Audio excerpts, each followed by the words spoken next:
Welcome everybody. Today we are launching Sunday Gold finally, and we are going to be, well, I will because I'm playing by myself today. I'll be playing the game, the full version, and we're going to be discussing anything that the chat wants to talk about and talking about how the game plays and how the story goes, because we're going to finally be going beyond the prologue today. So I'm going to tilt the camera a bit because I'm not seeing my head, or my chin. Okay. So we're going to be playing the game, finally, because it's releasing in less than 3 hours, so that's really exciting. Today's the big day, only 2.5 plus years to get here, so it's really cool and really stoked. So let's get started. I'll still play the prologue from the start, but in, let's say, 30 to 45 minutes, we'll be past the prologue and finally be able to discover more of what's in store for you people when you're playing the game. And also an invitation that if you're in the chat, feel free to chat.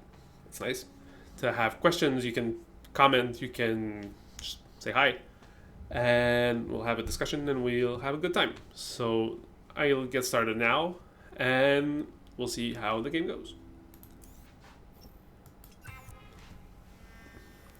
So we are starting with cinematic. Well, if you've been to our Twitch streams recently, you've seen that one. But you know, it kicks off the game on a fun way where you kind of get into the action right away, and you see what our heroes are about. So 2 years ago, something bad's going down.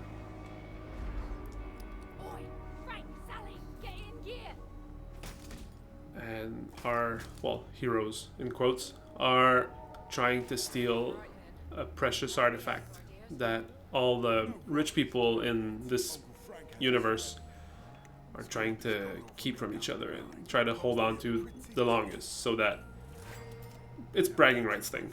If you're a billionaire, at some point you just have to find a way to entertain yourself, so you're trying to steal artifacts from other billionaires. But now the group gets separated, which is never good if you've played D&D, and something bad's going down. So, security guards are coming, and there's a showdown with this woman that just stands there and fires at the enemies while her teammates escape. So now that sets up basically some plot that by playing the prologue we haven't really explored the ramifications of all of that's happened in that cutscene, but when you play the full game, well, we'll play the full game today. Awesome. Jimmy's telling me technical success. So when we play the full game, we'll discover like who was that woman, because we've played the prologue and seen that Frank, Sally from the cutscene at the start are two of the three main characters. They're the protagonists of the game. And the third character, the woman that firing the gun and getting left behind, kind of goes missing after that. But she comes back, don't worry. So now, Frank just had a bad night out in the town, and he got kicked out of his bar. Can you talk more? Oh, okay. So now Frank just like is not happy about what happened, and okay, that much. Okay. So now Frank is out of the bar and he lost his phone. So what does he do? He picks it up. So now the gameplay starts. Sunday Gold is an adventure game at its core. Just okay, more of the game. Okay, so thank you, Amy, for the technical stuff. Really nice, because I like talking, I like making games. The technical bits are I'm out of my depth. So Frank is out in the town. He got kicked out of his favorite pub, basically his home away from home, and he lost his phone. So now the gameplay starts. We have an adventure game at its core where we are exploring environments, picking up items, finding stuff, trying to solve puzzles to keep progressing through the game. But it starts simple by just picking up Frank's phone. So we pick up Frank's phone, and of course you don't want your screen to crack. Even in 2070 it's still an issue. So now Frank has voicemails. So what's this about? So also, after the first voiced line of the game has voice acting for all the main dialogue. Frank's thought bubbles don't get voiced because he's thinking to himself. He doesn't have to speak out loud. But when Frank has dialogues, or in this case interacts with his phone, everything's voiced. So now Frank is in big trouble with the mob, and he's got debts, and you know it's time to pay up. But Frank's broke because you don't take debt from the mob because you're flush with cash. So now Frank's in trouble. And he heard about Sally. Well, Sally called him earlier and she agreed to meet with Frank. So now they're supposed to meet at the bar, and she's late. Now we see in the dialogue that we have bits that are in bold. Like in this case, meet you at the hangman in a bit. So that's a hint of like just to help guide the player, guide you guys, and just to explore the game. So this is worth it. Big money. Well, that's promising. Well, okay. Now Frank needs to get back into the pub. So now we see more of the interface coming alive because we're in the tutorial phase. Now we have the objectives. So now you can track your progress in the mission log or the main HUD with the objective tracker over here that says now get back into the pub. And we also have a database that gets filled out as you progress through the game. We're going to look at it now. So now it's pretty bare because you only have met one character, Frank, and you only have one weapon, his butterfly knife that's always on him, and you've seen only a couple of the game concepts, but the database fills up as you progress through the game. So now we have Frank outside in the rain. We want to get back into the pub, so easiest way, I mean there's a door, let's go in. But oh no, the bouncer says no dice Frank, you're not coming back in tonight. So now we have to distract him. So now that's a new objective that appears that says create a diversion to try to pull the bouncer's attention away from the door so that you might be able to get inside. And yes, as a reminder, the game is coming out today, finally. It's really exciting. I mean, we've been in this like ready to release state for a couple of weeks now, delayed a bit by a month, but that's perfect. We had time to fine tune a couple of things, and now it's finally here. It's really exciting. I'm excited, and I hope you guys are too, and girls, everybody that's watching. We're just like generic guys for everybody. So now we have this objective to create a diversion to get back into the pub. How do we do that? We could explore the world a bit. We can look at the posters. Speaking of the posters, looking at this cool art that was made by our, let's say, kick-ass art team. We can say kick-ass because the game is really blue, so I'm going to try to not be as blue, but kick-ass works. So all that art that goes into the game, the environments, the posters, the newspapers that we're going to see, the character portraits, that's all really awesome art that was very much praised and justifiably so by the reviews that we've had so far, EA reviewers.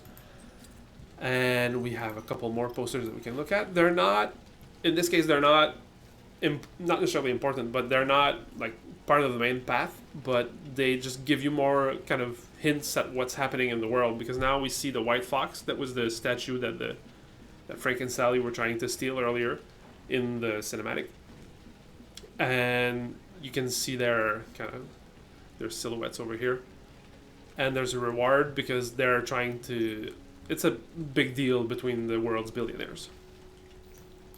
So now what can we look at? Look at the window to see, oh, Frank's pint is getting warm, so that's a problem. We're gonna have to do something about that. And maybe try to climb the window to this on the second floor to try to get back in, maybe. But no, Frank's not a climber, so bad luck. What can we do? Let's look at the gate, because oh, okay, maybe if we break the lock on the gate, we could probably get to the back alley and maybe do something there. So that's a little hint, again, in bold. To enter the back alley. So that's part of the objectives now. So how do we break a rusty lock on an iron gate? I'm not going to swing the car at it, but maybe I could take the crowbar that's lying there. I mean, it's an adventure game. There's objects that you can pick up and do something with. You can examine it because everything in the game I'd say everything, but let's say 99% of the stuff in the game has an examine action on it, where you can just see and kind of have the character inspect the object and tell you what they're thinking about it or what they're seeing. So in this case, the crowbar is all chipped and scuffed. So why is it so damaged? And why is a homeless man just having a crowbar on the street? So let's grab it. But hey, now that made the homeless man mad, the vagrant, because we're British. So now the vagrant is not happy about Frank trying to just steal his item, his object. So now let's see how that goes. Just lend it to me. You're cool, man. But no, he's not cool about lending his crowbar. So now just a little bit of discussion between Frank and the vagrant. And now the vagrant wants some change. Not societal change, maybe, but he wants some money. So he's thirsty. So just take a nap. It'll be simpler. Just go to sleep. The crowbar is gonna stay there. I promise. Haha. So no. Not gonna give you my crowbar. So now we have to borrow the homeless man's crowbar. So kind of patting my own back, but all of the objectives in the game have some flavor text and also some helpful text that just like reminds you of what to do and kind of hints at what you could be doing to make progress on that objective. So that's all stuff that was written for the game to just put more context, because it's basically the objective log is Frank's kind of journal. Let's say he's an investigator or something where he's just writing down notes. So he's describing what's going on. So now, just his pint and Sally are going to be really waiting for him. So that's not good. And he could have a nice payday. So let's try to find a way to get back in. Now you have hints that how could we convince the homeless guy to kind of part with his crowbar. So now that's the tutorial for action points that tell you how the game's kind of system works, because it's an adventure game in the somewhat classic sense where you interact with objects, solve puzzles, but it also has a JRPG sort of tension builder where you have combat, and you also have you do stuff in the exploration. So you interact with objects and you search things and you interact in different ways with the world, and you use up action points to do that. Once your action points are depleted, or you decide to end the turn, once the tutorial phase is done, there's going to be an end the turn button behind basically Gavin's head on the screen right now. When you end the turn, the world keeps spinning for a couple minutes, and then it comes back to your turn afterwards, and you can just interact with the world some more. Sometimes when you end the turn, something bad's gonna happen, or something good sometimes, because just the action resumes, but while it's your turn, it's mostly paused. So you're just like doing things on your own time. Nothing's rushing you. Sometimes you'll run into danger, and that's gonna create an event that is something that you can manage somehow. But when you end the turn, something happens, and then it's your turn again. Also, well, we're going to see combat in a couple of minutes. So there's a telephone box. I mean, it's the UK. So yeah, it's just like it's probably just a collection item, or collector's item, just lying there. So there's pocket change in the phone box. So let's pick that up. Now we remember the homeless man, the vagrant, said that he wanted some change. We have a handful of change, so 1 + 1 let's go give the vagrant some change. But we can talk to him first, or we can just examine him. So he's just been living in front of the pub for a week now, so probably got fired from his job at Hogan Industries, which is going to come into the story in a couple minutes. So now the vagrant just says like, "You have a couple bucks for me? There you go. Just have the change that I found. You're gonna find some food. Go get some food, and you're gonna be good to go." Ah, food. I'm thirsty. I'm out. So now the vagrant leaves, and the coast is clear to grab his crowbar. So now we can pick it up. We now have a crowbar. That's gonna be, it's gonna come in handy, I'm sure. And now let's see what you can do. So now we're out of action points over here, indicated next to Frank's head, and we can end the turn to just resume. Let's keep the world turning for a couple seconds, and then we're gonna come back to Frank's turn. So now enemy activity, and something bad's going down in the alley.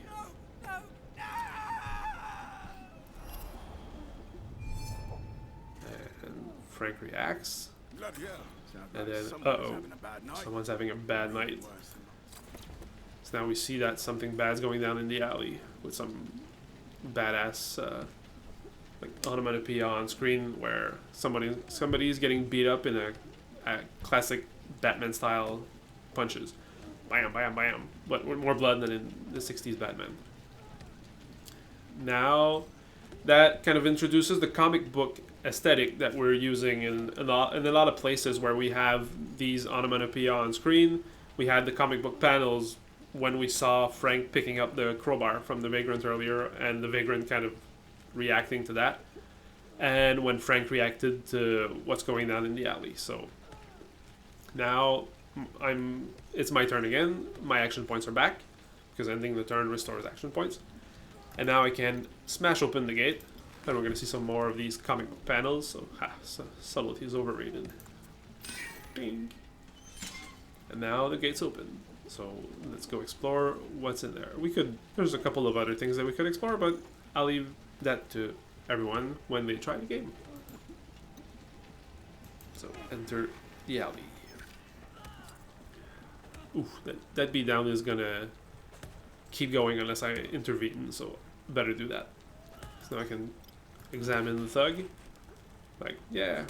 I mean, Frank's seen him before. He's probably hanging at the pub, the Jolly Hangman, regularly, so there's Ian beating someone up. Typical. It's probably something that happens on a regular basis. So now let's intervene and talk to Ian, because you can't have him beat up the guy forever. But Ian's hard at work, collecting for the mob. So, yeah, Frank's a bit snarky. I mean, let's say he's leaning towards jerk in some instances, but still the hero. So now, yeah, that's the kind of warning you get when you don't pay 200 pounds to the mob. So to give you an idea of Frank's 100,000 pound debt. So let's imagine what could happen there. But now Ian says that, oh, yeah, you're next, Frank. So it's time to pay now. You're not going to be able to pay 100,000 pounds next week. We know that because you're a deadbeat. So now there's the first fight of the game.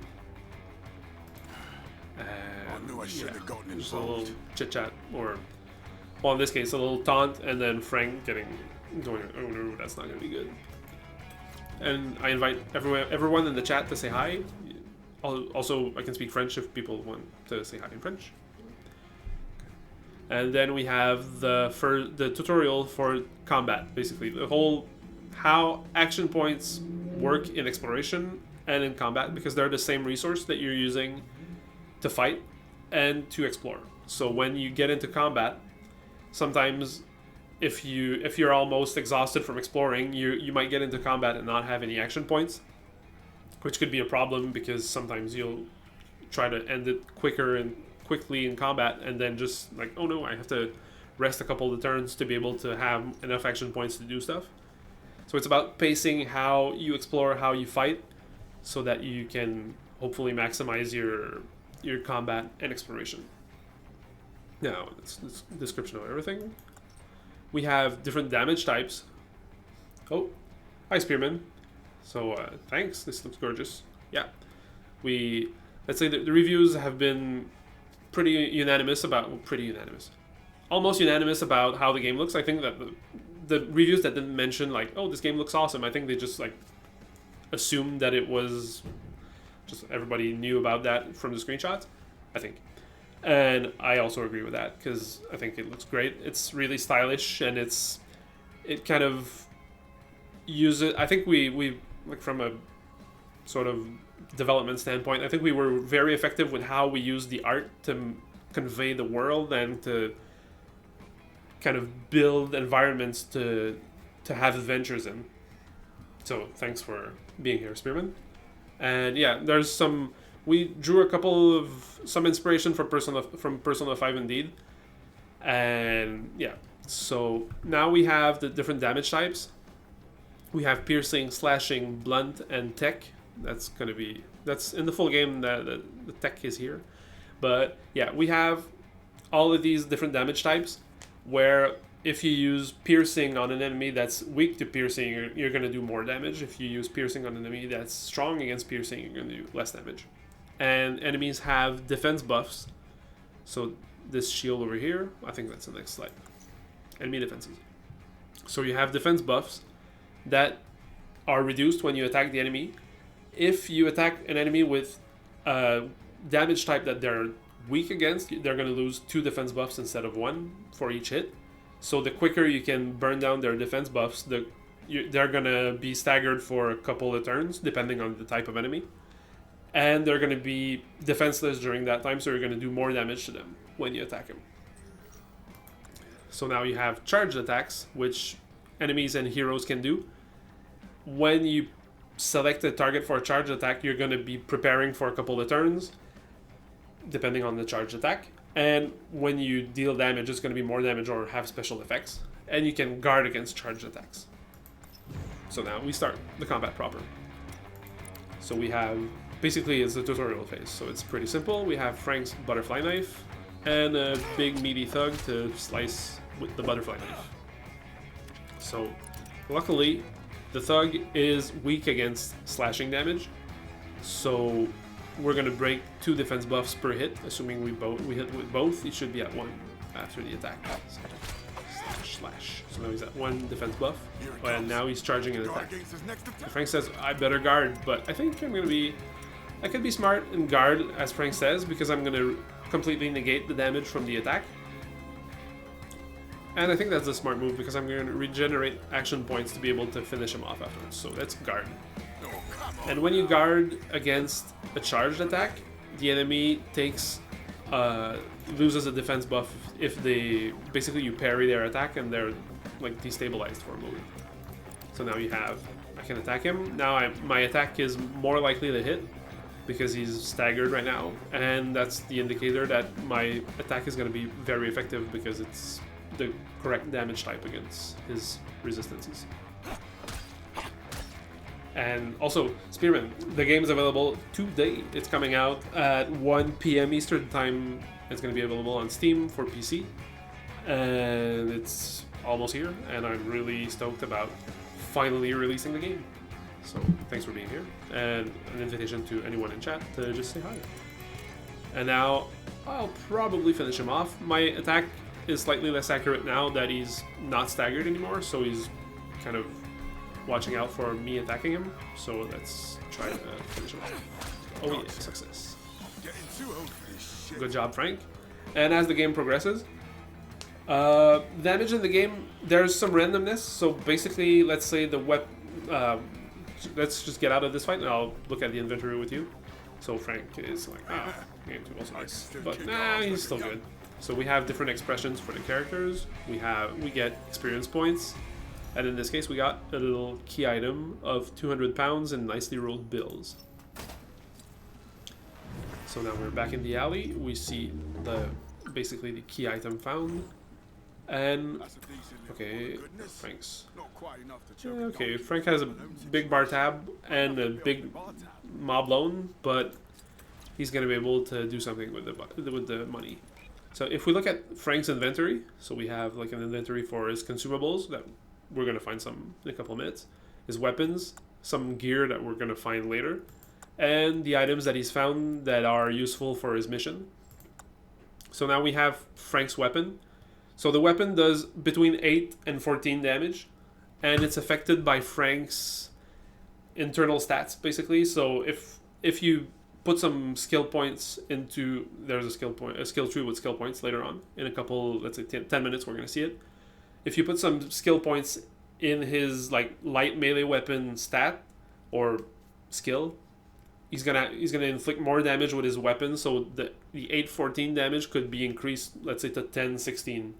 So you're gonna inflict between that range, and it's affected by the enemy's defenses. So some enemies are gonna be more resistant to attacks, and let's say you hit an enemy that's super resistant, they're gonna take 50% damage from your attack. So there's some randomness in there, and depending on which weapon you're going to be using, the range of damage changes, and there's some other attributes that are modified as well.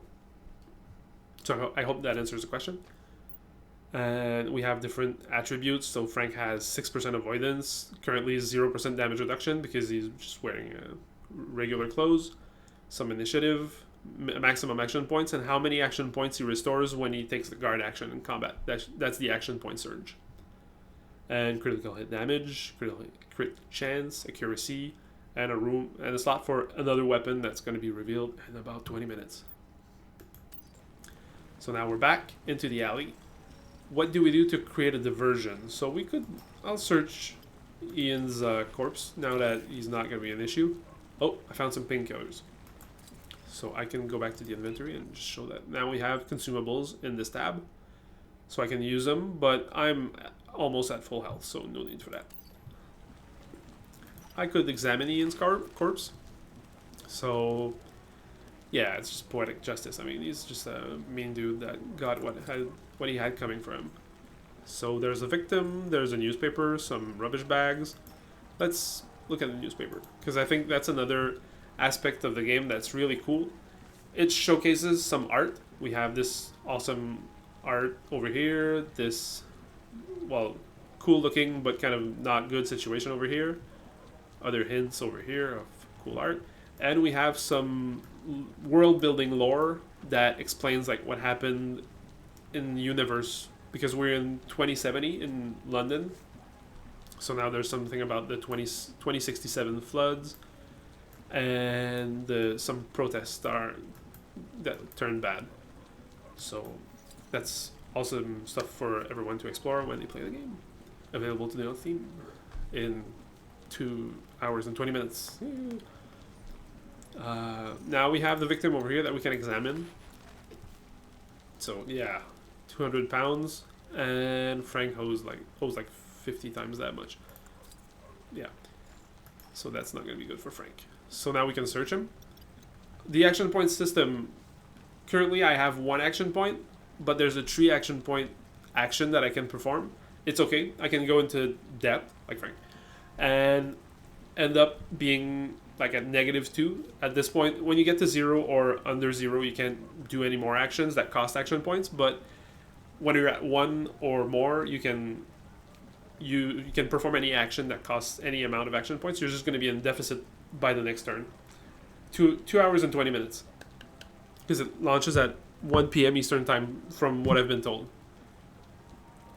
So maybe somebody has more information than I have. That's very possible.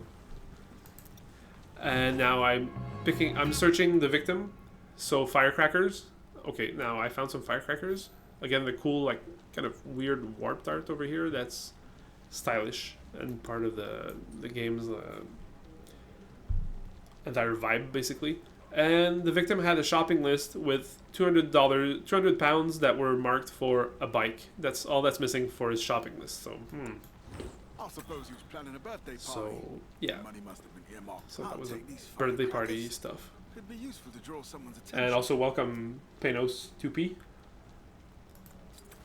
Okay, so now I'm out of action points. It's in negative, so it's in red. I'll end the turn and see what happens next after my turn comes back. So let's keep moving. Yeah, we don't want to just hang out the entire night in the rain. So now the victim. I can be a cool dude and return the victim's stolen money. Or I could choose not to. It's gonna have an effect later on in the game, but let's give him the money. I'm good. Feeling on the good side of the alignment spectrum today. So I still have to create my diversion though. I have some firecrackers that I found, so that's maybe something that could work. I could maybe knock at the door and see if he'll let me in when I'm back here. So sadly, no. No worries, Bob. No worries, Bob. Make sure you would hear this Still good. in an emergency or something. I heard you But just yeah, fine. he can hear what's in the alley though. So just again, let's get the gears going in my head. Yeah, mate. They were already So like this when I got here. yeah, just Ian was just dead when he got there. So it's all good. So Quit now, mucking about and go away, Frank. Go home. This is a pub. What a sweetheart. So now let's look at the dumpster. Maybe something I can do there. So it's a fire hazard. So that's, again, it's in bold, so it's a hint. Well worth exploring the environment and examining the objects. So I could use the firecrackers on the dumpster, but I feel like searching it first. I mean, not above trying to find stuff in dumpsters. It's an adventure game after all. So now we found Frank's favorite brand of booze. Birmingham's finest. Yeah, it's gonna come back later. I think it's a fun little interaction that comes back in about 2 hours, but still, you know, it sets up something. So now we have Frank's favorite booze, and we're out of action points. So I'm gonna end the turn again. And, well, in a couple of minutes, we're gonna have a full party of 3 heroes. So the turns we're gonna be able to perform more actions per turn. Now it's still kind of the introduction sequence. So I have some firecrackers that I can use on the dumpster. I think that's probably the good move, because as we've established, the bouncer can hear us in the alley, and we're gonna create a distraction. So I'm gonna light the firecrackers. You see Frank like casually just lighting firecrackers, and then that kind of alerted Bob, the bouncer, and the bloody racket. What's the bloody racket out here? Ah, come on. Ah, A no. mess and another body to Huge deal. mess and a fire now. That's not good. So he's gonna be busy for a while. He'll be busy dealing with the mess I made in the alley. So, well, Now's the chance to just get like back Frank said. inside. So I think he's in the clear to go back inside. To go inside. So let's enter the pub now that the bouncer's out of the way. So now I'm in the pub. Also a very cool looking environment. Penos. I'm assuming you're going to be in euros. It's going to be 21 euros and 21.99 euros. I don't make sense, I guess. And it's going to be 21.99 in Canadian and I think US dollars, and 17 pounds and 49 hundredths of a pound. I should have done my research first, but yeah, 17.49 pounds, 21.99 euros and dollars on Steam in very soon. Yeah, I think it's supposed to be 1 p.m. Eastern Standard Time, so I think that's what was it? 6 British Standard Time, I think. So probably it's in 2 hours and 15 minutes from what I've been told. So it's really soon, but not 15 minutes. Sorry. But thanks for being here, and just like reminder to everyone in the chat, just say hi. And oh yeah, I didn't even introduce myself. So I'm Felix from Bkom Studios. I like this thing, and I'm my Bkom t-shirt. So I'm here, and I'm in Bkom Studios today. And I'm a game designer, so I worked on the game. Thank you. And there's the logos in the back, but I don't want to show my butt, so no logos for you guys. But I worked designing the game, so I worked on the combat system a bit. I worked on some of the dialogues, just writing some text for the game. So like when the characters are examining things, or the mission log, or conversations, that's some of my work. I also worked on kind of reviewing the puzzles because we were 2 game designers on the game. Yeah, I can do some shop talk now. We were two game designers on the game. My colleague Ali worked on designing the puzzles. Most of the puzzles in the game were designed by him, and I kind of reviewed everything afterwards to try to fill in some gaps. If, let's say, some objects in the game were missing actions, I just reviewed that and added that. Added some dialogues and hints and kind of guidance for the players. Also, I'm not alone. I'll just go through the credits later on, but yeah, just designing the game, creating some of the environments. That's one of the environments that I created. I didn't create all that many, but that's one of the ones that I made. Not artistically, but just creating boxes to say, like, this is the table, this is the bar, this is the door that leads to the basement, and all that stuff. And just there was some other stuff, but yeah, overall, like, working on the design of the game, creating the some of the world, the characters a bit. That's a collaborative effort though. So yeah, just it's the work. Like, I'll go through the credits later on, but that's like 7 or 8 pages of credits that I took as notes this morning that I'll go through soon. So yeah, the gray boxing. Thank you, Spearman. Just okay. I don't know like what kind of knowledge level of everything people have in the chat, so I thought I'd go simpler. But yeah, the gray boxing to.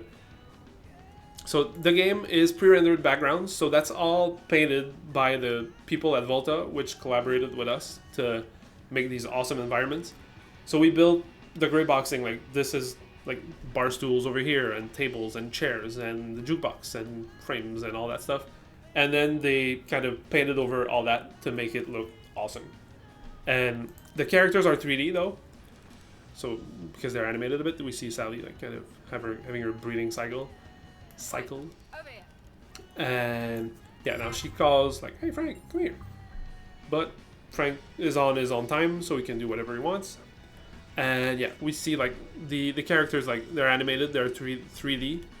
And if we look at some of the stuff in the inventory, like, there's some 3D models for the weapons, for different objects, but there's also 2D renderings for everything, because when they show up in the inventory, they're in 2D. So my next objective is to catch up with Sally. So basically just kind of a recap that Sally's got some work for Frank. So let's see what she's been up to, but yeah, whatever. I can make her wait. That's cool. I'll just explore a bit. So in the intro, Frank got into a fight with this guy over here. And that's what led to Frank being tossed out of the pub. And now, let's go try to patch things up. Yeah, so that's mostly a technical thing where we kind of... oh, okay, well, yeah, just I'll answer Panos' question, and then Spearman, you're going to be next. So basically, the camera flickers and the characters move when we kind of perform actions, and they kind of have to go somewhere else in the room. That's mostly a technical thing, like a shortcut where we would have had to have animated characters in the 2D scene that's not really 3D, so that would have been kind of messy a bit. So that's kind of the stylistic shortcut that we used. And the game, currently we're in the pub, so it's not super, like, the metaphor is like mostly there, but when we're exploring later on, it's kind of presented as being from security cameras. So when you're moving around, the camera feed just kind of glitches for a second, and then you're somewhere else. Boop, boop, boop. You're moving. So it's a stylistic thing that's also kind of, let's say, a complexity reducer a bit, since we're going to be talking shop. And can you turn the items in 3D? So just let's go to the conversation, and we'll go see the inventory. So reckon I will. And then yeah, just Frank offers him like, just buy a drink, it's on me, because Frank is still, his tab is going, so is running already, so whatever, just one more on the tab. And just like, because gonna go back to the story a bit, and I'm gonna explain the 3D items. So basically Frank got into a fight because basically he was in an argument with this guy because the red shirt guy loves is a big fan of Kenny Hogan, who's a billionaire, trillionaire. We're in the 2070s, so probably a trillionaire. And he's the mega corporate guy that just has the big corporation, but also is kind of a dick about it, and he kind of rubs it in people's faces. So Frank doesn't like him, actively hates him, and the other guy kind of praises him a lot. And I said he's so cool, and he's doing all this awesome stuff for us, and he's on our side, and he's the regular man's billionaire, basically. But Frank doesn't agree, so now they're trying to kind of not get into a fight anymore. Thank you, Sophie. Yeah, the game's available in 2 hours and 10 minutes. Awesome. So Frank disagrees with the guy, but now it's cordial, so they're not going to fight anymore. And we could explore a bit what's around the pub, but I think let's look at the items. So these items you can't spin around because they're just 2D renderings, but when you're in combat, we've seen a bit how combat looks. So the items are in 3D in combat, and we're going to see some cool camera shots when we get to the combat in Chapter 1. I hope that kind of answers your question, Spearman. And, okay. So now let's just catch up with Sally. Can examine her a bit. Just interface a lot, but still. Okay, so now, she's my old teammate. And, we've been through a lot together, but it's been a while, but we're still good. So now let's talk to Sally. So that kicks off basically the main plot of the game. Well, shit, look at you. We have these awesome, again, speaking of awesome art, these portraits that have different expressions, because now we see Sally in her satisfied expression. We see Frank in his normal expression, but they're going to change their portraits as they emote through the dialogue. And also I'm speaking over the voice acting, which kind of my bad, but you can all discover that when you play the game yourselves.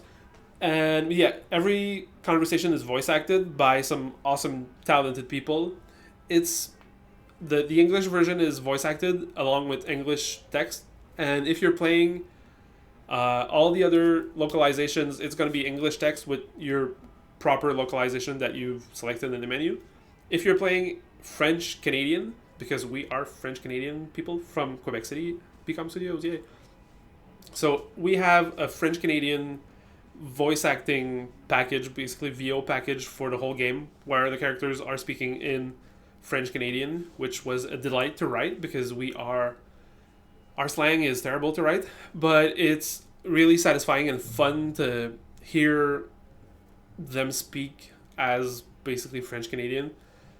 And we didn't go, it was kind of a challenge to not go to let's say settler habitant, as we would say, and try to be modern and fun and interesting, but I think it's stylish and it's a nice little touch.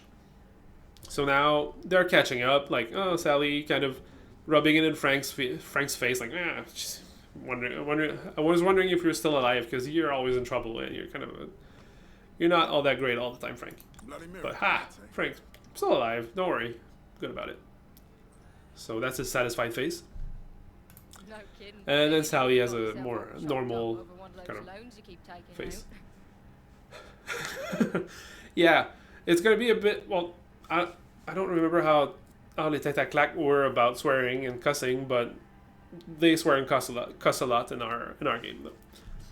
And there's also French International that doesn't have the Québécois voiceover because that would be really weird. There were a lot of changes from the French International to Québécois Français. So yeah, Frank's voice actor is really top notch. It's really nice throughout the whole game. Don't worry, it's still the same person voicing the whole time. And the French Canadian one is really cool as well. I was lucky enough because part of my duties as game designer for a while towards the end was to attend one of the voice acting sessions. So I spent the whole day basically watching someone record voice lines for the game. And it was really cool. It was the French actors. So the Frank actor was really into it, and like Frank has a ton of lines because he's the main character. He's one of the three heroes, but he's the mainest character of the three heroes. So like he was really getting into it, like in front of the mic, and, oh yeah, just dropping lines and kind of putting some attitude into his like movements to voice act. I had never seen that before. Like you see some people in booths like recording cartoons or something in some instances, but that was really fun to see. Okay, so now basically they're gonna talk between each other like, oh Frank, nothing's been going right for you. You've kind of been screwing up the whole time, and you're not making any money because his job, in quotes, is to be a thief and steal money from the rich to put in his pockets because there's no room for him in society, basically. Since everyone knows. So Sally kind of pokes fun at Frank, and Frank goes, yeah, whatever. And everybody knows about that, but whatever. Now Sally's working a real job, and that kind of... Frank doesn't believe that for a while, but yeah. Huh. Really, you're working like 9 to 5? That's crazy, Sally. Yeah, so Sally just explains what she's been doing, because Sally... Yeah, I think we can hear her speak right now, but yeah, she's working at a dog rescue shelter because in this universe, we're going to see the intro for basically the big sports, but instead of having soccer/football in their universe, the big thing now is dog races. And they're not like, oh, cute dogs that are racing around the track. They're monster dogs modified with machinery and kind of weird genetic modifications, basically killing each other around a racetrack. And then it's brutal, it's nasty, but that's the big thing now because people have kind of devolved into looking for bloodlust in their entertainment, and that's what society's been down to now. So they don't like that. So Frank is not too stoked about that. King's League reanimated monsters. King's League is the big thing. Now we're going to see, I think right now, the intro for the King's League, basically. I don't mind it. So now that's the kind of the promo reel for the King's League, where you see these are technically dogs that are monstrous beasts, kind of it was only 10 years ago on this fighting very to the day death that the first on a Desmond racetrack. Wells Cup race was held. Boy, it's been quite a ride. Join us for more Desmond Wells Cup action. And now we're back. And now we see, I'll get to you in a second, Spearman, but now we see Frank's kind of super mad face where he's hyper pissed and he goes into full-on anime rage. And then, yeah, what the hell's wrong with this country now? Come on now. And then Sally, yeah, come on, man. It was going downhill for a while. You know that. And then he kind of reminisces about the old days. Don't even say it, Frank. And Sally, again, her smart-ass face. So, Smearman, how do you all come up with those ideas for the game? Did you have a bunch of brainstorming meetings? How does the creative process go in your studio? Because the game is super inventive. Thank you. And we had some brainstorming meetings. Again, shop talk, story time. The ideation process for the game started before the pandemic, so I have, like, they're pretty far away now, but vague memories of sitting in, like, a couple of colleagues' offices just, like, chatting about what could happen in this world. Because, okay, let's rewind a bit more. The whole process started with Volta, our cool art partners for the game, coming to us with, like, we have this art that we made. That looks cool. We see some glimpses of it in the game. Like, when we looked at the newspaper, we had a prison, like, Newcura thing. That's pulled straight from the initial concept art for the game. And they came to us, like, we have these concept art pieces, these character kind of silhouettes and outlines. Do you guys feel like making a game with us with this stuff? So we looked at it, all the stuff, and we said, like, oh, this looks awesome. We're in. Super interested. So now we had some elements, like the concept art was gritty and it established not necessarily like London 2070, but like it's a futuristic kind of rundown society that went downhill and kind of turned to, let's say, crap. And then we kind of built a narrative around that. Like, what's this world about, and who's the bad guy in the game, and what are the heroes' kind of deal? Where, like, Frank is a sort of, well, they're all criminals, but Frank's the kind of sneaky criminal that has plans, and that the classic criminal basically, and then Sally's kind of the brains of the thing and the muscle at the same time, because, well, we see her sitting down, but when we see her in combat, you're going to see she's a muscle, because that looks like a puffy jacket. It's not a puffy jacket. It's pure Sally muscle. And then we kind of built around that, and as it progressed, we kind of refined, like, what was the motivation to go through the entire adventure, how it kind of works out at the end, like the narrative of the game, but also the world building. That's something that came along initially with kind of broad strokes, and then we kind of refined it. All the stuff that you see in newspapers and the posters and the pamphlets that we're going to find scattered throughout the game, that's all world building stuff that we built either at the start that we then fleshed out with more text or more visuals, or something that was built kind of in the process of making the game, just like, oh, we could have this explanation for this little bit that we see somewhere. That's like, we have a little hint of something, and then we kind of extrapolate on that and say, like, oh, the floods that basically made a ton of people homeless and kind of spiraled towards crap again. I'm trying not to be as blue as the characters in the game. Again, not for kids, but, you know, I think that explains that. Yeah. So I think that's my answer, Spearman. Hopefully it kind of it satisfies your question. So Penos, oh, don't worry about chatting. Unless the chat goes at like 100 miles an hour, then I won't be able to read anybody. But right now it's a great pace. I love that kind of interaction. So I don't want to monopolize the chat in case others want to join, but if you find time, can you tell us influences for the game, video game, books, movies? Yes.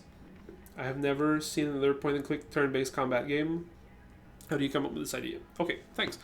The influences basically, I think some of the reviews kind of nailed it, where the Guy Ritchie movies, basically like Snatch and Lock, Stock, and Two Smoking Barrels and all that, and just like the art also was a good inspiration, because we had these kind of visuals, because sometimes let's say we're going to start a project for whatever game.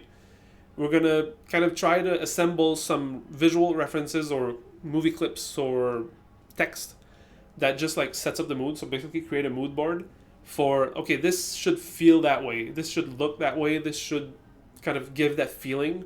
And we had that with Volta's awesome art that they sent us to kick off the project, basically. So that was kind of a mood board that we then kind of filled up with more references and more stuff. So inspiration from other games, like the Persona 5, the combat system with this kind of skewed a bit menu, and then you're going to see it later on, it kind of glitches also. That was kind of inspired by Persona 5 and other games of that genre. And then the movies, yeah, okay, so it's kind of gritty. Everybody's kind of a villain in some way, like, and also just you're looking at a situation and you're thinking like, okay, let's extrapolate, like, in 20 years, if it keeps going that way, then what could it feel like? How could it what could it become? It becomes studios, but okay. So that's kind of the first part, Penos.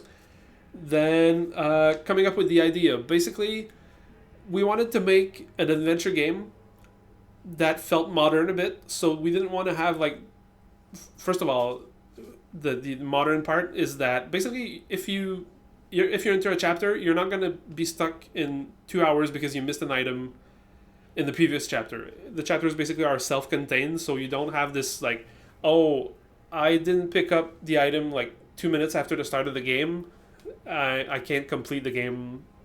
So the sort of like evil, TV Tropes calls it guide dang it's, that were frequent in like the old video games, like pre-walkthroughs on the internet.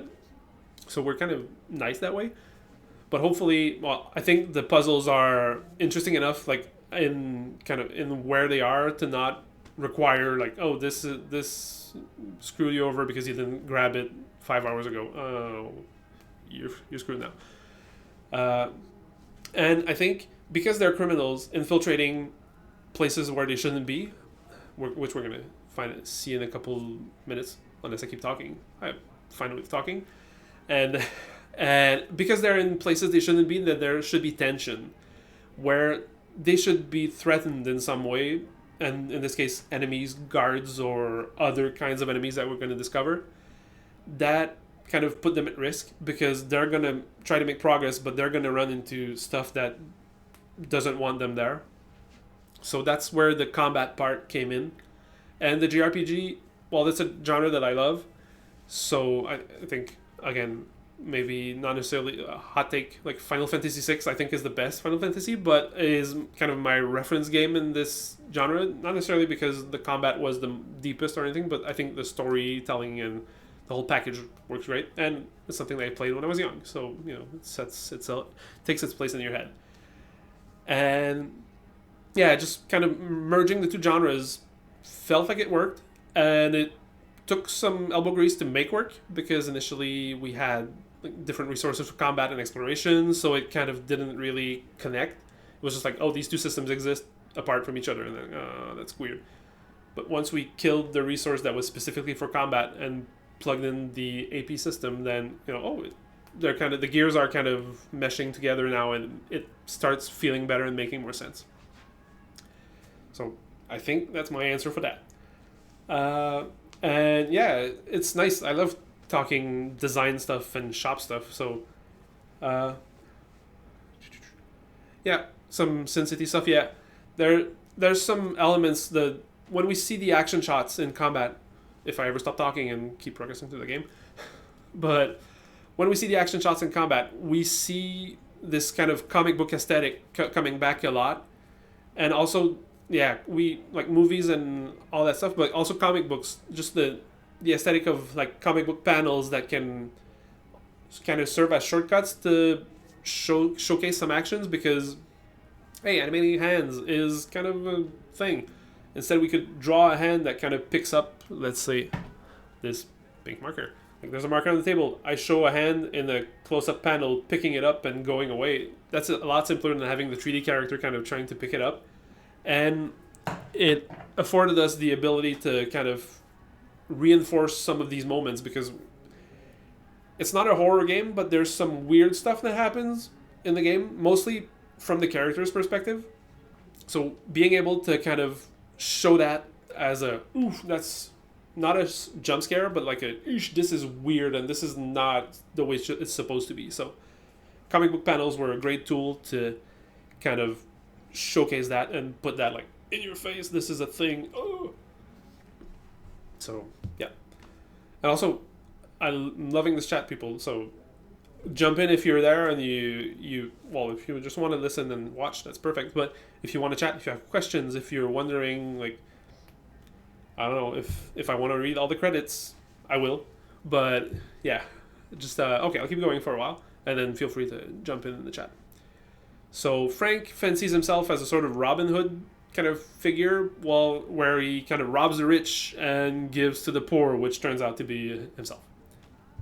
But Sally knows that Frank's full of crap. So Speaking of, yeah, so now something about we're gonna get to the main plot of the game. Basically, Sally said, like, I have a job opportunity. We're gonna make some money, Frank. Finally, because you're broke. That I did. And he now was a man with she a introduces story. our third hero, well, hero in quotes again, Gavin, that emerges from the bathroom. And again, stylish art, kind of blending the characters, Frank, meet Gavin. putting the characters in the universe and making them And look he like, agreed to come along well, for they're, the full I think, ride. I love how they're full of personality when, you know, their expressions, their shape, and all their, not mannerisms, but like they're three distinct entities that have personalities, and they clash throughout the game. Because currently, well, as we were going to see from that conversation, like Frank is not a big fan of Gavin. Basically, he looks a bit green and out of his depth, which turns out to be a bit true for a while. But eventually, character growth. They'll become like super great friends that are playing together and running around and kind of skipping around together. But they kind of warm up to each other a bit. But now Gavin is super pissed because, again, anime anger. But yeah, something bad happened with Gavin's kind of work situation. Oh great, we're gonna go kind of blackmail his boss or something. Pfft, that's kind of a crap job. Come on, Sally, be better. No, Frank. So, It's not no, amateur it's a hour. big deal. Gavin Don't worry. was in IT, and from what he tells me, And now Gavin's a bit more mellow. He's satisfied because he knows he's got a big deal on his hands. And, like, you're going to make some money and it's going to be time to bring down a corporation.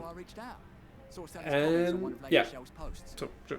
Take a sip because I'm getting dry mouth.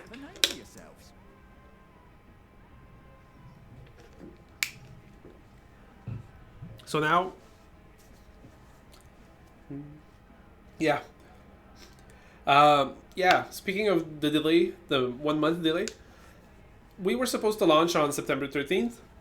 And let's rewind 12, 11, 10, 9, 8. And on September 8th, the Queen died. So it basically kind of stopped everything in the UK, which is where our publisher Team 17 is located. So basically, on Friday around lunchtime, we were in a meeting and we learned that we were going to delay the game for a month. So that was a kind of...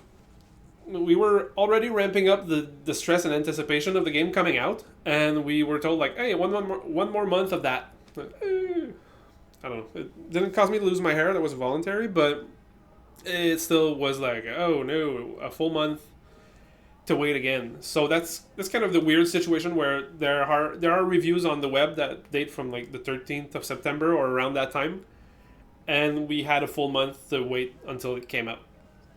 So that's finally coming out today in an hour and 45 minutes. Woo! So yeah, that's kind of the weird situation that happened because basically the UK kind of shut down for 10 days, and that would have been when Team 17 would have kind of like ramping up the marketing push and just like, hey, the game's out, it's time to make a big deal of it, and they couldn't do that. So I think it was just a smart thing to do. So yes, Spearman, we took advantage of that time to polish a little bit. The version that we're playing right now is going to, well, basically there's a patch coming like next Monday for balancing stuff to kind of, I think, improve greatly the kind of the later part of the game. So if you pick up the game like in 2 hours, take your time to play through it, and then the patch on Monday is going to make the final boss fights really awesome. So we kind of tweaked a couple of things around because as we played it towards the end of the game, there were some like balancing things that made some abilities super insanely overpowered, and then we kind of tempered that a bit. So yeah, that's, I mean, when the whole country kind of takes 10 days off to mourn, that's kind of out of our hands. And also technically we're subject to the Queen over here in Quebec and Canada, so that didn't affect us really. But yeah, it's kind of this weird situation, and learning about it a day and a half before the launch, like 1.5 work days before the supposed launch, like the planned launch, that was that, oh no, because we were already a bit like on the ramp up to kind of be ready to release, and like, oh no, you're taking a month off. So yeah, but I think overall it's going to be more polished when people pick it up and play it, so that's good. So we benefited a bit from that, and just like more stress. So luckily I kind of trimmed my beard a bit, but it's white. It's not mince words. So that's some of the white hair on my beard is caused by that, I think. So now, yeah, we see that Gavin kind of found Sally's. Basically, Sally advertises hers and Frank's services on the internet. Like, if you have some kind of bad jobs to do, or kind of semi-legal or illegal jobs to do, we're your people, so call us. So Gavin saw that, and he reached out to Sally. So now, Air 'em out, Frank. okay, could be this could be for us. good. So now Gavin's gonna explain like what their plan is. We pop into So we go to Hogan Labs, nice and easy. and it's gonna be easy, and I can just walk into the door because I'm an ex-employee from like 2 weeks ago. Go to my office. And So I scrape pick the up the evidence files, from the net. and we're done. But where exactly do we... But yeah, it's not that easy. And it's not something I can do remotely. Thank you. So yeah, we're not supposed to be in there. So okay, that's Obviously. because Gavin knows that it's not gonna be all that easy. But You know the drill, yeah, Frank. just like Muscle, we get in, firepower, knowing how to pick a lock. we have to That's beat some where we people come up. We have to pick some locks because Frank is a master lock picker. All three heroes have their own unique skill that comes into play during the exploration phases, and they have unique like skills in combat as well. But Frank has lockpicking that basically when there's a conventional lock, basically just something that with a key, can pick the lock in a little mini game. And Gavin can hack computers or electronic doors or any electronic device basically with his own like short mini game that works like Mastermind and not Wordle as some people are thinking. But and Sally is buff, so she can move heavy objects around and she can perform like she There's can never fucking be easy strong peasy. for the team because the other guys, the guys basically are shaped like my pen basically. Frank's super spindly and kind of tall and super tall, and Gavin has probably like little like, spaghetti legs or something, uncooked. So yeah, it's never gonna be all that easy. Frank has been there. He's been around the block a couple of times, and like, when does a plan go as planned? Things you wouldn't believe. But yeah, Gavin, like, man, it's a real deal. Don't doubt me. Man, and what do we Okay, do with these so files what do we once do with these files? We sell them to Hogan's competition. Could sell them Or ransom. or ransom them. they're- So Whatever happened to heists and good old-fashioned... now Frank wants to go All back we to need the old was a days, but bandana and a boom yeah. stick. It's easy money, Frank. it's modern crime now, Frank. Come on. Nothing is ever easy, mark my words. And now Frank is still doubting the success of their mission, so they're now he kind of okay. He's caught up with Sally, so he gets experience points because it's a JRPG, some JRPG elements. So you get experience and you level up at some point to unlock new abilities in combat, some abilities in exploration, and in this case, a combat ability as well. You gain new like more hit points, a couple of other stat increases. And now we have access to the skill tree that we can showcase. Oh, nice! You played the demo. Cool.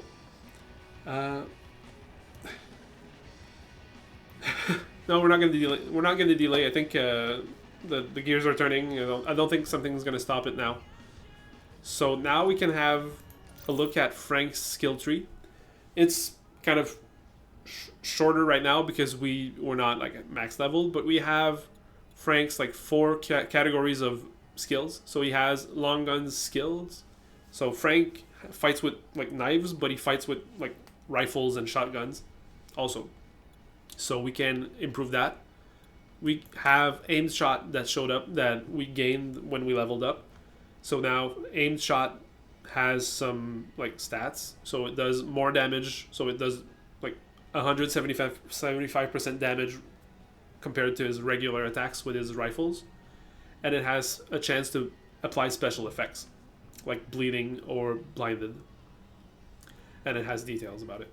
So we could upgrade it, or light melee weapon mastery, so Frank's like butterfly knife or other weapons that you're going to find eventually. So these are the special effects. So basically when you're attacking with a light melee weapon with regular attacks or skills that use the light melee weapon, you get more critical hit damage if you upgrade that skill, and more avoidance because you're kind of better at fighting and dodging attacks. Yeah, thanks, Penos. Yeah, we got a lot of that as well, like Disco Elysium vibes and style. Let's say it's a bit smaller than Disco Elysium because we didn't reach like the 1,000,000 word mark. We're only at 80,000 or something. But yeah, it's a more kind of, I kind of describe it as a sort of like heist thriller movie that you're playing through basically.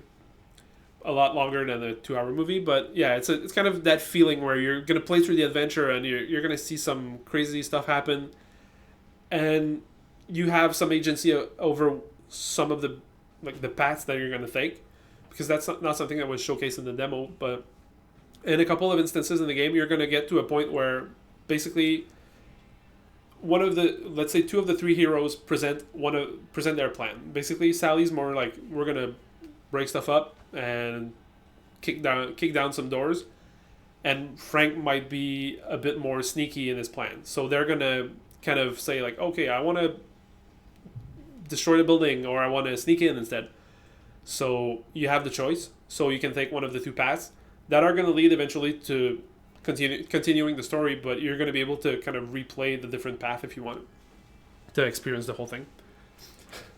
Oh, I'm glad that people are in the chat. It's really nice to have like field questions like that and just talk about the experience of the game and designing it. I think I do that all day, every day. But I wouldn't design games, then it would be kind of a problem. But okay, so now you have Frank's investigation tree. Basically, Frank's the sneakier guy, so he can pick locks, and he has a couple of other like abilities that let him kind of be better at exploring and discovering secrets and discovering objects in the game, and also leadership, because Sally's the brains, but Frank's kind of the face of the group, so he's gonna be kind of reassuring his teammates, but by making them take less kind of stress damage to their composure, which is going to be revealed in a couple of minutes. And he can also kind of lead the group to say like, okay, focus on that enemy, and then you're going to have a bonus when you attack that enemy. So they're going to be marked, and they're going to have like less damage resistance and less avoidance. Okay, so now we've looked at the skill trees for Frank, and we can kind of end the prologue and kick off the adventure. So let's do that. I'm going to order a drink because Frank needs to calm down a bit. And now, as he calms down, he finds something that really ticks him off. And on the news right now, that's Kenny Hogan's big introduction. And thank you, Sophie, I'm assuming it's Sophie, for reminding us that the game is available today and on Steam. And yeah, it's going to be awesome.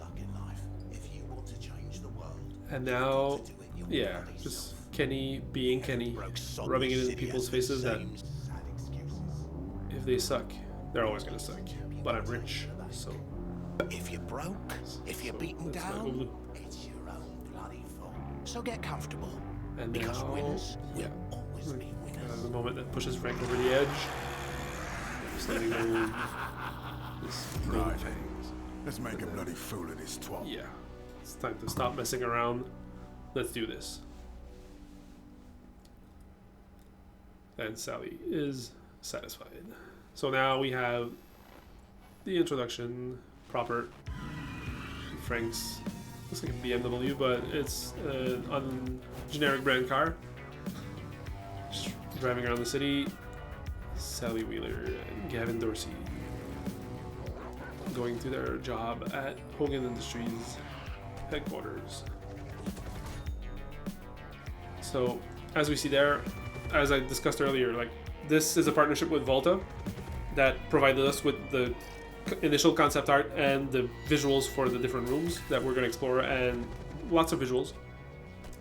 It's a partnership with the Canada Media Fund, or Canadian Media Fund, basically CMF, that gave us grants, I guess, but they're partners in the endeavor.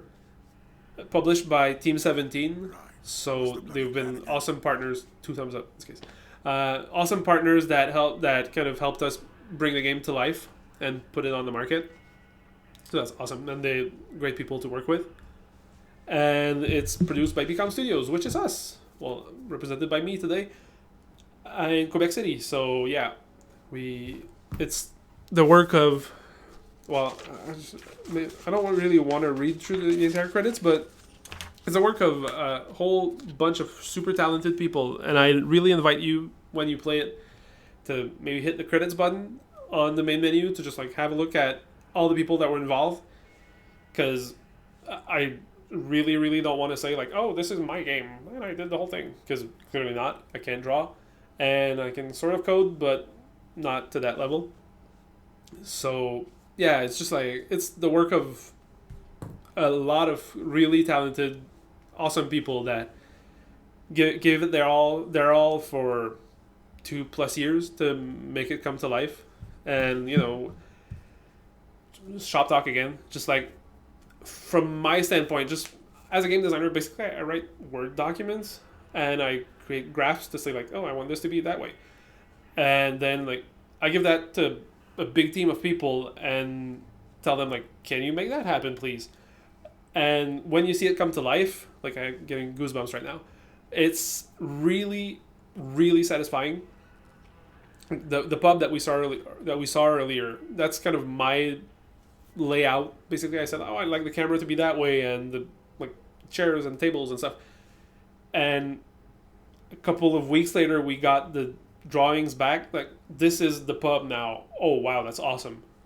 This gray box kind of thing, that blank room with gray boxes that say this is a chair, this is a table, and then it comes alive into this thing that's interactive. Well, not interactive right away because it's a drawing, but like this awesome art that then becomes interactive with the interactions that we're planning to make the whole thing come together. That's really like pure satisfaction.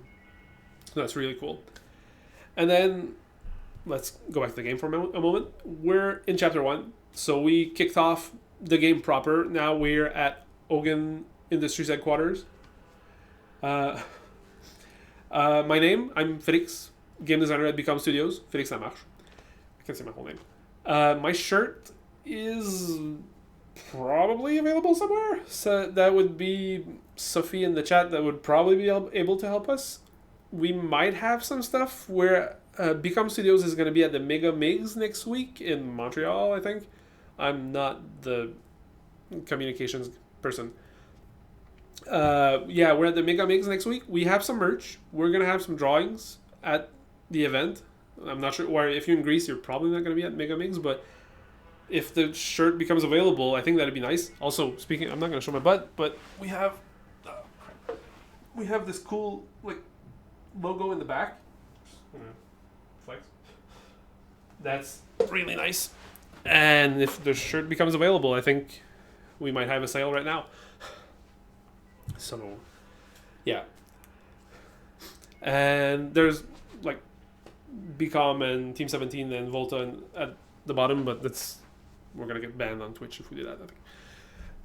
Not sure, but I don't feel like showing them my butt. So now we're recapping the plan. Basically, they went through the whole thing in the car, but Frank was driving and he wasn't paying attention because he's just like that kind of guy. Seriously? We've been over it twice. And so Sally, come on, Frank, just pay attention, please. Yeah, but I weren't really listening. Yeah, Frank, I'm just Oh, you're a too cool real for school. true villain, ain't you? So now Gavin's not happy, Plan and is we're we recapping get the plan. We get Gavin to his bloody office, and we get the files, and we're done. Once we have the files, simple. we just walk right So out. again, No text in money, bold, no so talk. basically take note. Huh, no And yeah, Like that? yeah, right, no blood. No way that's gonna You're happen saying that way. it's not a good plan. And so it's not a good doubt. Just plan. saying, What do no you mean? plan ever survives contact. And Frank read The Art of War, so starting to think maybe yeah, this no is plan not- survives contact with the enemy. So Gavin is starting to have doubts, and he's starting to maybe feel a bit bad. So now we saw the angry, screaming text bubbles earlier. Now that's kind of the scared text bubble. So Gavin's not feeling it. So now we have the introduction of composure. If you played the prologue, available on Steam for free, but just wait an hour and a half. You're gonna get the full game right now. Well, in an hour and a half. So if you start taking stress damage and losing composure, you're gonna start feeling the negative effects of that.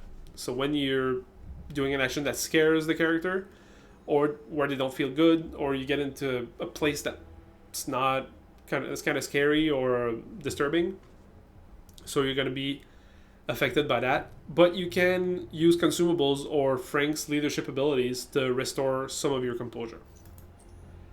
When your composure is low and you're in combat, you're gonna start feeling the effects. So in this case, like Gavin will get debuffs that we're going to see in a couple of seconds.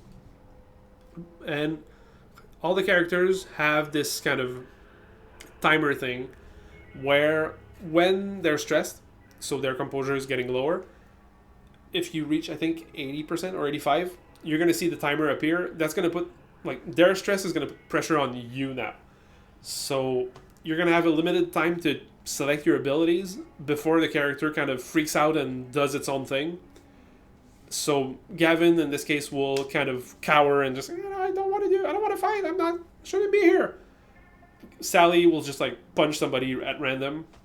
And Frank, I think his kind of leadership skill kind of turns nasty, and he berates somebody and makes them feel worse. So you might be a kind of a negative feedback loop where he just starts insulting people and it starts going poorly for everybody.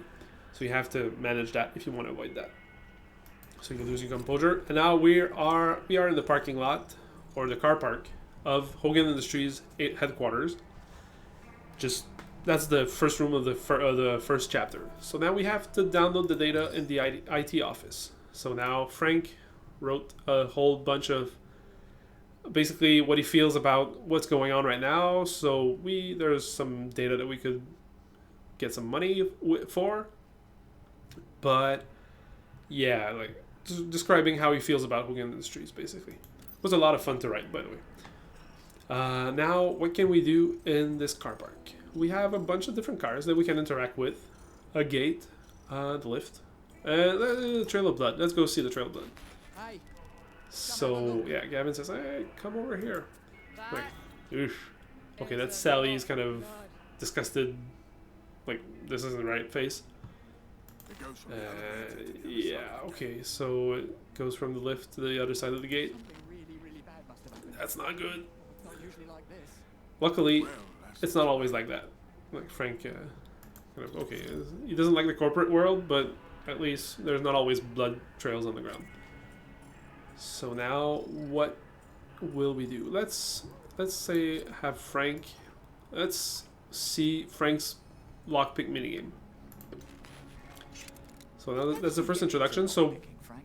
when you meet the mini games for the first time, each one, you're gonna have a small introduction of like basically the characters in the world, but slightly fourth wall breaking, explaining like how does it work. So why do you lock pick, Frank? You're this like kick-ass criminal that just shoots first and asks questions never. And yeah, sometimes subtlety. And Whatever. When you need But it, Sally knows, you like, know who nah. you call. smashing's better, man. Well, sometimes you need to be discreet. But yeah, And a blue so it blood's just made like sense to learn keeping lockpicking. Hey, And so how does it work? All I have to do is rotate my So now that's inside like the lock bold till I stuff is find a information for the player basically. Then I You align the ring rotate with the marker, pick. and I repeat Well, I'll the showcase it. It's not rocket science. So it's not rocket What still science, but requires it's finesse. timing thing. So you move this tool over here with the mouse, and then you're gonna find the sweet spot that grows as you kind of hover over it, and it moves. So you have to time. Oh, I missed it. So now you have to kind of go over here and open the sweet spot, and then click, and then find the next one, and it moves around, and click, and you're. And then the arrows also guide you as to where it is. So now, oh, I find it. And okay, and then it unlocks, and then you successfully open the lock. So Frank, yeah, just a simple lock, no problem. Now I can examine the 4x4. So, oh, there's a small box on the seat. Let's go have a look. Oh, I found something. It's not a magazine, it's a videotape. So maybe, yeah. So yeah, security guard was probably trying to take his security tape home. That's probably good. So now we found something, and we have a sub-objective. So that's an optional objective over here that tells you to. I think it's a cigar. It's kind of a mini cigar or something. I'm not versed in the smoking stuff, but yeah, that's the same kind of cigar that we saw in the opening video cinematic where he kind of leaves it behind. That's kind of hinted at on one of the posters where you can see the cigar butt that was left on the scene of a crime for a couple of bucks in some pub. So now we have, so just like, it might be worth keeping a lookout for the other security tapes.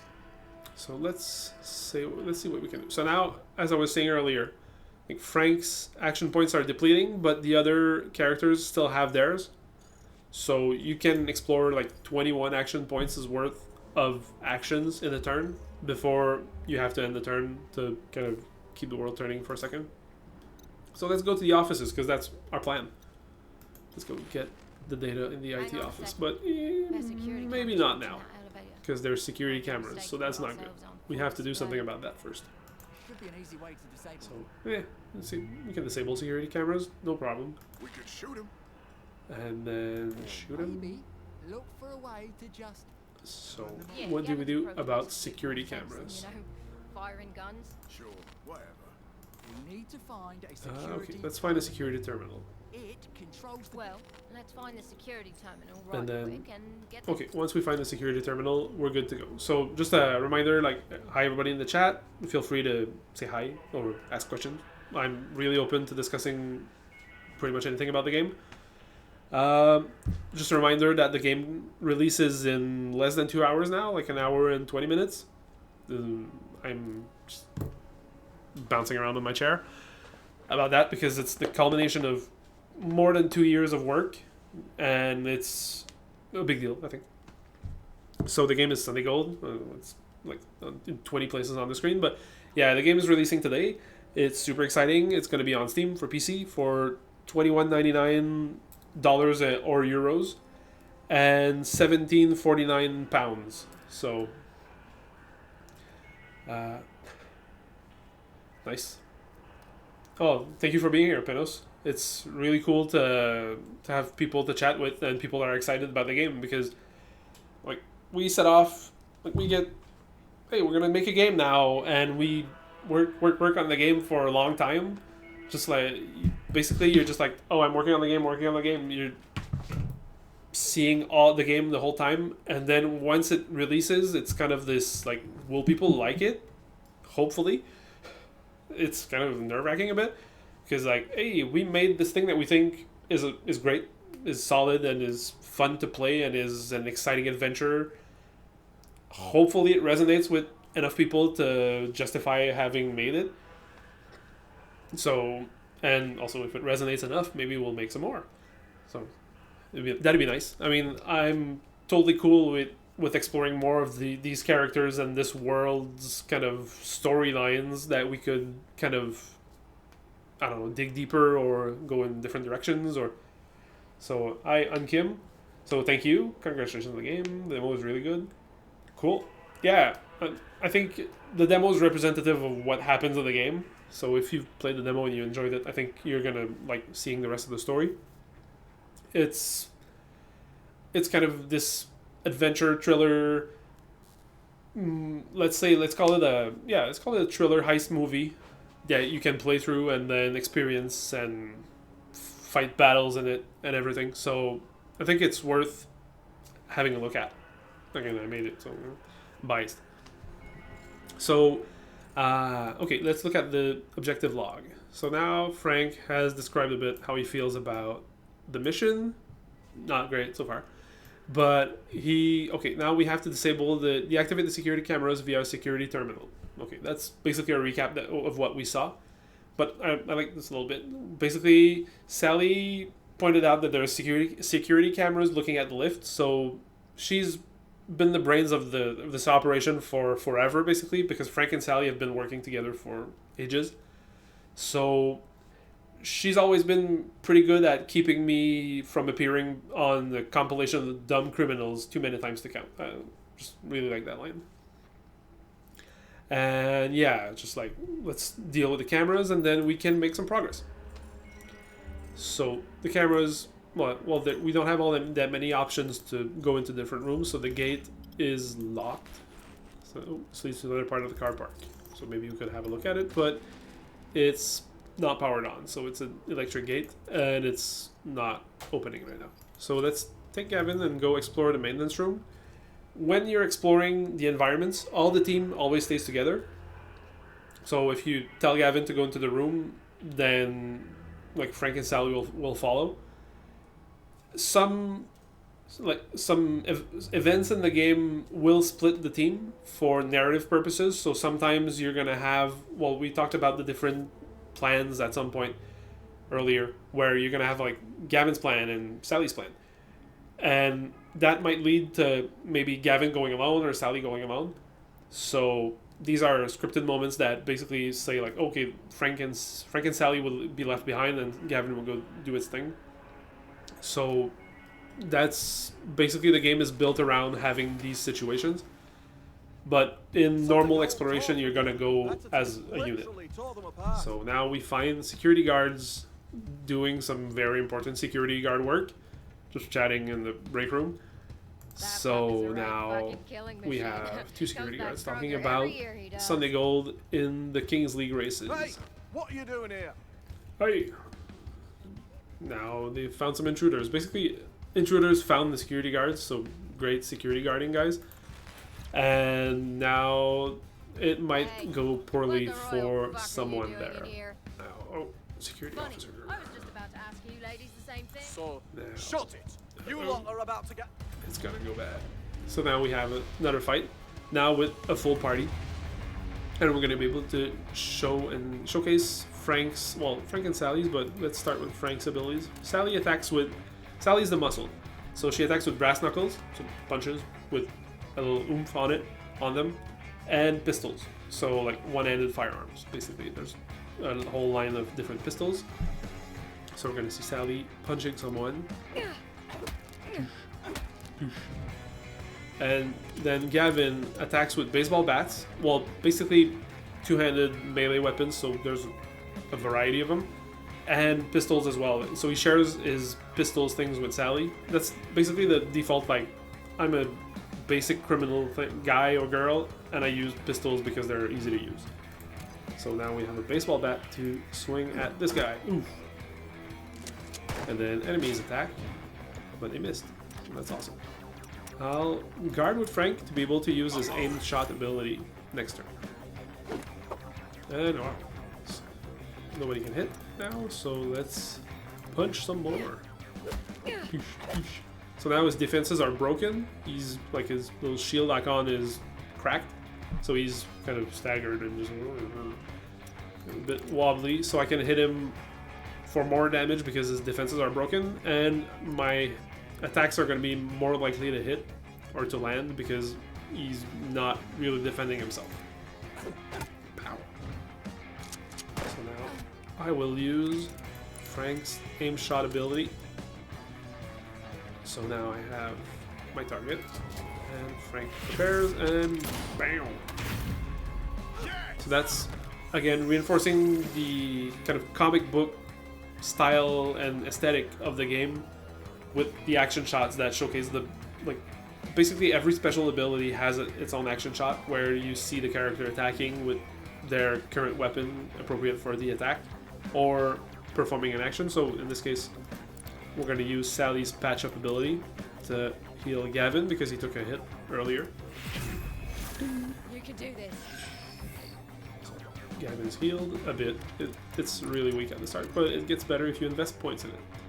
So now I can head crack the security guard. And oh no, Gavin's a shot magnet now. So I'll attack with the butterfly knife because it's more effective. We see the little icon over here. So it's going to inflict a bit more damage, and it's going to break more defenses on the target. So assuming my 2 hits land, and they did. So now the security guard is staggered, and I can punch her in the face for 2 hits.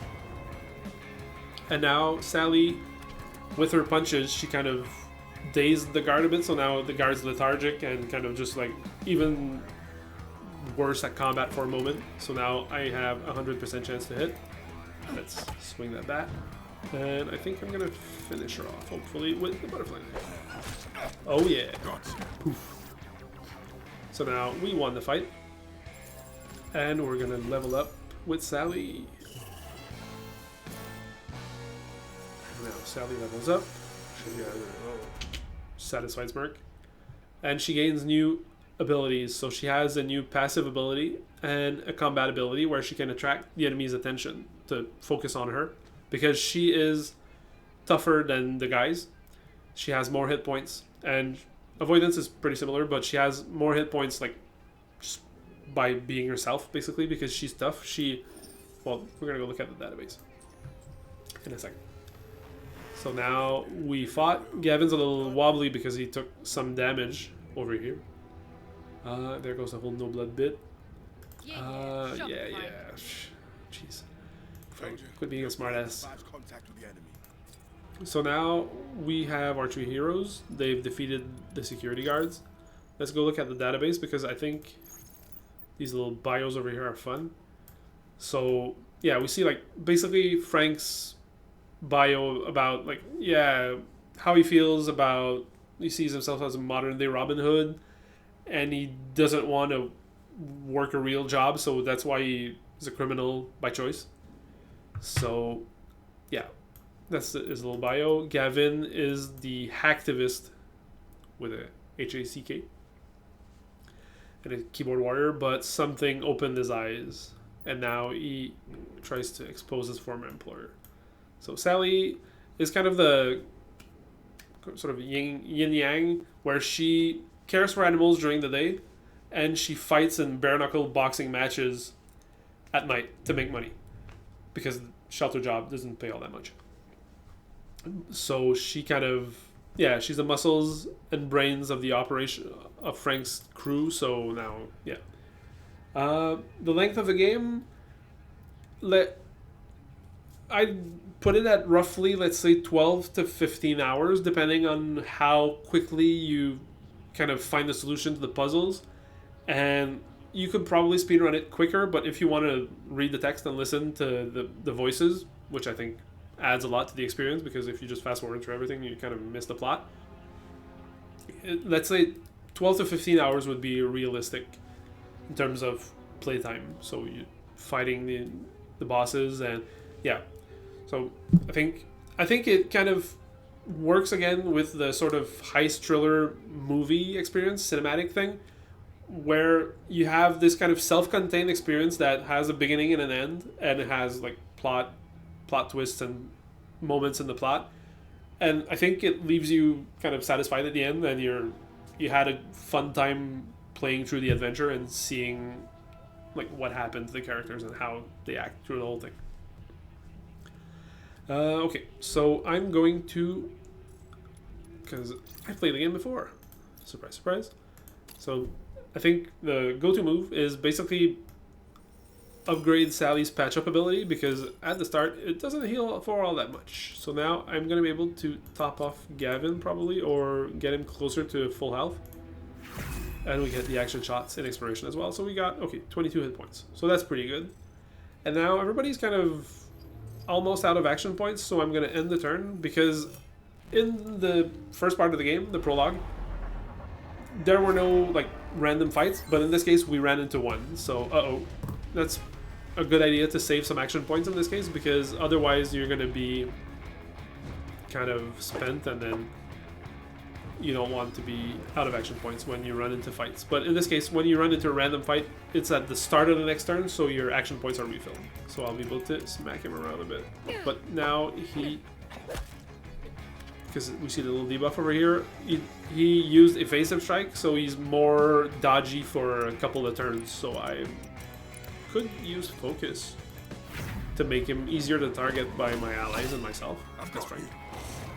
So he's marked. So he's gonna try to counter his dodginess of his evasive ability. 78% is pretty decent, and he takes more damage as well. So that's win-win. Smack him around again. Okay, now he's staggered, so that should be a good time to hopefully hit with 2 attacks. Oh, almost. Now I can finish him off with Gavin. So a little more XP. Gavin might level up? Yes, Gavin's at level 2 now. I'll use Frank's skill points as well. Take a sip.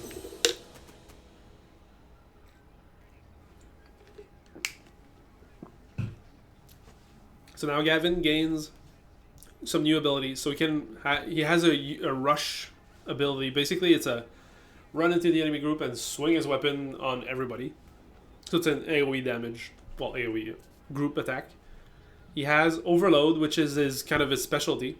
We're gonna look at his skill tree in a second. So he gets chemical cocktail as well. A couple more hit points. He's kind of a bit less, let's say, resistant to damage than Frank and Sally because he's kind of new to the game of criminality, not to the game that we're playing right now. And we picked up painkillers as well from random drops from the enemies. And now we have the alert level tutorial, because when you're in chapters, basically not in the pub, because we're going back to the pub a couple of times throughout the game between chapters to kind of plan the next mission and kind of recap what happened, because the characters need a break too. So you're gonna have the alert status that exists when you're in chapters, and as you end turns, it might go up. Well, it's always going up, but it might sometimes be reduced a bit if you're lucky and you get the kind of enemy turn, we lost track of you encounter. But sometimes it's going to go up because they might be looking more actively for you because you performed actions that were more likely to draw attention. And this alert status, as it goes up, right now it's unaware green, so it was just a one enemy group that found you. If it goes up to yellow and red, it might be a group of more enemies or more dangerous enemies that are going to run into you. So now I have some action points because I spent some during combat, but I'm going to find the surveillance terminal. So awesome, found it. I can hack it. So we're going to see Gavin's hacking minigame, and I'm going to try not to embarrass myself by failing it, but I'm pretty good at it. Just don't want to flex too much, but yeah. Also, I designed it, so inspired greatly by Mastermind, the board game, but still, I made it. What you doing there, Gavin? I built this device that So, lets me interface Gavin's with a the techie guy, so password-protected he, system. well, It I guess converts the kind of like encryption me, into a kind of numerical goes on and on about, code oh, I built this used tech, it's in awesome, trial it and does all error. this thing. It gives Yeah, Frank's okay, I guess it does a thing. It's a You enter tech the thing, combination whatever. and the device tells you And if he you're close to the correct code. kind of breaks it Then down refines it simpler there. for Frank. Okay. And Frank, okay.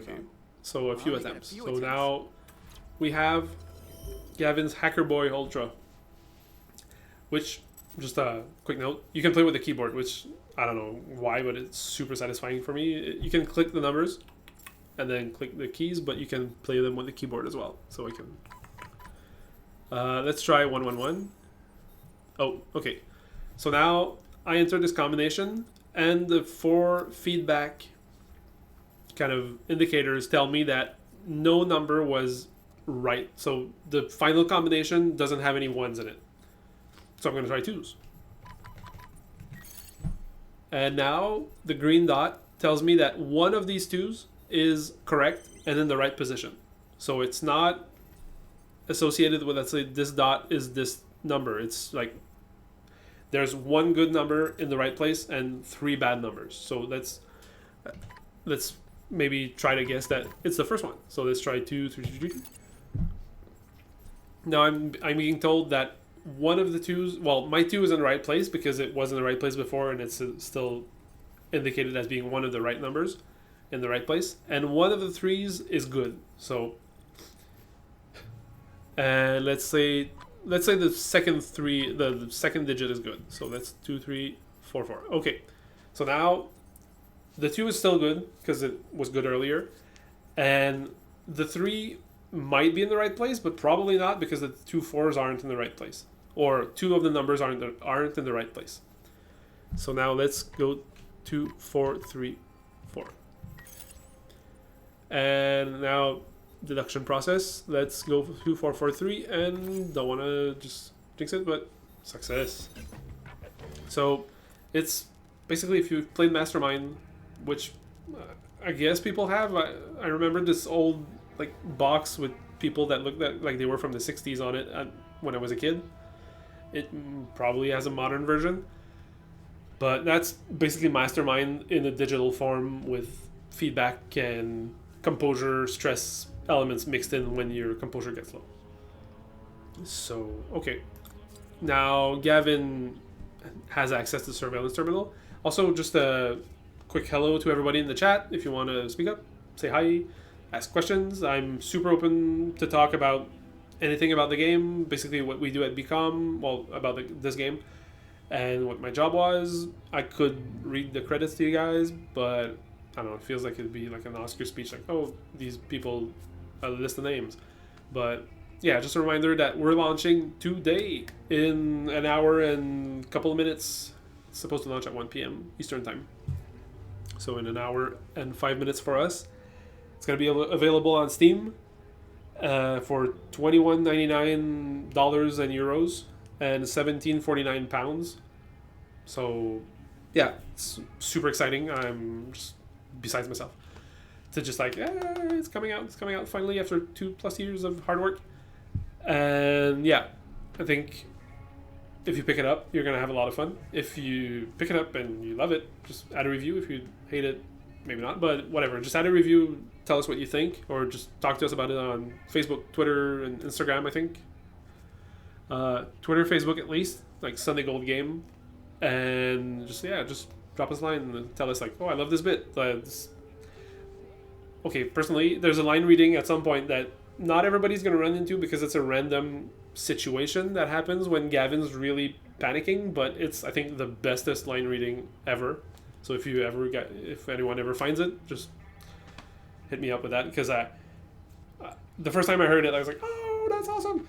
And it was based on basically one line that I wrote and some indications left, like, oh, Gavin's talking very derisively, to like imitating something when he quotes this bit, and it came out perfect. So just quick note like that.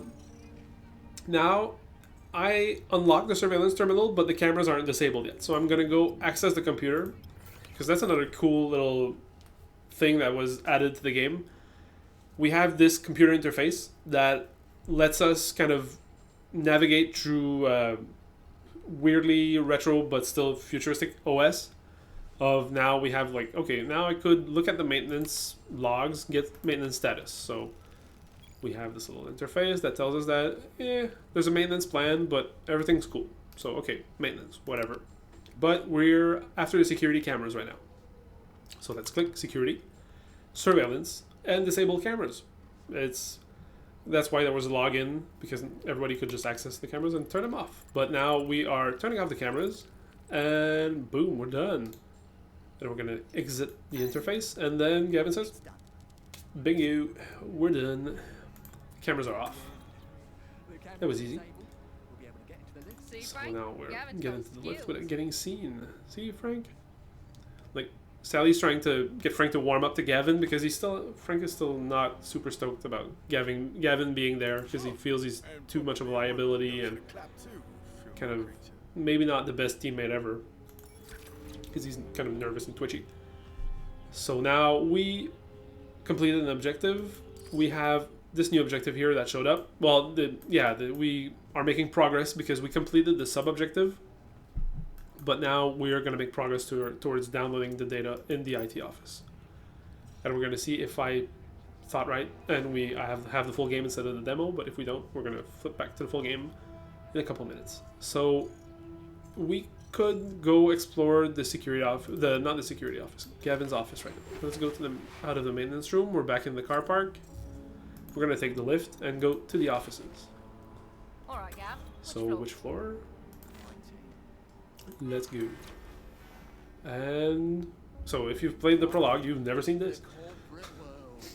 Yeah, an hour left. It's really exciting. Probably gonna go on break for lunch soon, and come back maybe at 15 to 1 to kind of do a countdown before it releases. So yeah, just we're gonna introduce the offices over here, because there's a little like dramatic event that happens, and I'm probably gonna take a little break, and I'll be back afterwards. So Gavin hates working in an office as well. I think it's probably contagious. Like everybody really likes working in offices, right? Not that anybody's listening right now at my work. I love working in offices. It's awesome. But yeah, like this is a corporate office with. We're just missing the like. Yeah, well, I'll be probably at let's say 12:05. I'll probably be taking off, but now we're gonna see this. My office is. Yeah. So Gavin hints that his office is basically this door over here that doesn't have any windows and is blending in with the wall. But ew, what's that smell? Oh, I have no idea. Hi, Milky. Where's it coming Thank you. And merci pour les félicitations. No, ooh, Gavin's kind of grossed out, and then something that was hidden behind the chat. Well, the conversation. Now, there's this explosion of blood on the wall over there. That's probably not good. Oh shit! Oh That's no! in Barry's office. I don't like Yeah, this. we should leave. Leave. You having a laugh? But yeah, Frank needs his money because Then we fucking leave. he's in trouble. I mean, he's gonna lose his kneecaps probably next week, and it's gonna be more than just Ian coming after him because he's dead anyways. But yeah, so no. This was a mistake. Hang in there, Gavin. And Let's just keep then going, let's right? try to keep our Sure, cool. I guess. But then Gavin kind of starts losing his cool a little bit, and now we see Gavin's wildcard mechanic. Oh, more stuff. So when Gavin starts panicking more, he's gonna go into his wildcard mode, which can lead to negative consequences, such as this.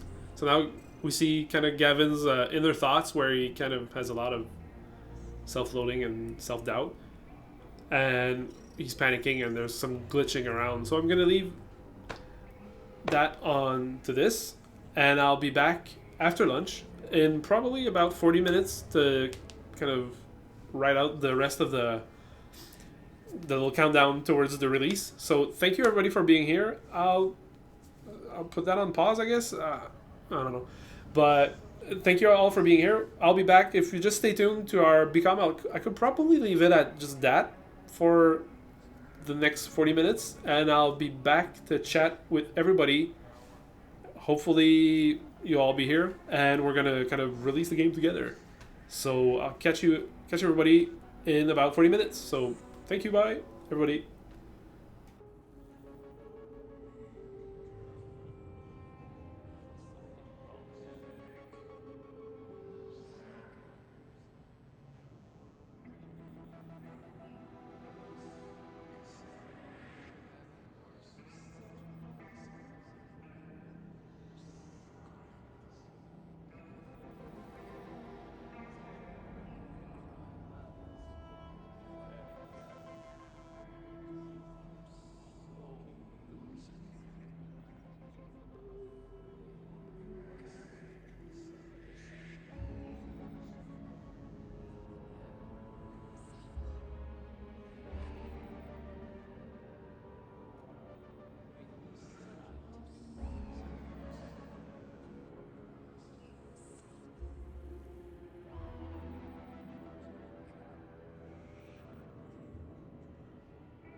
Hi everybody again.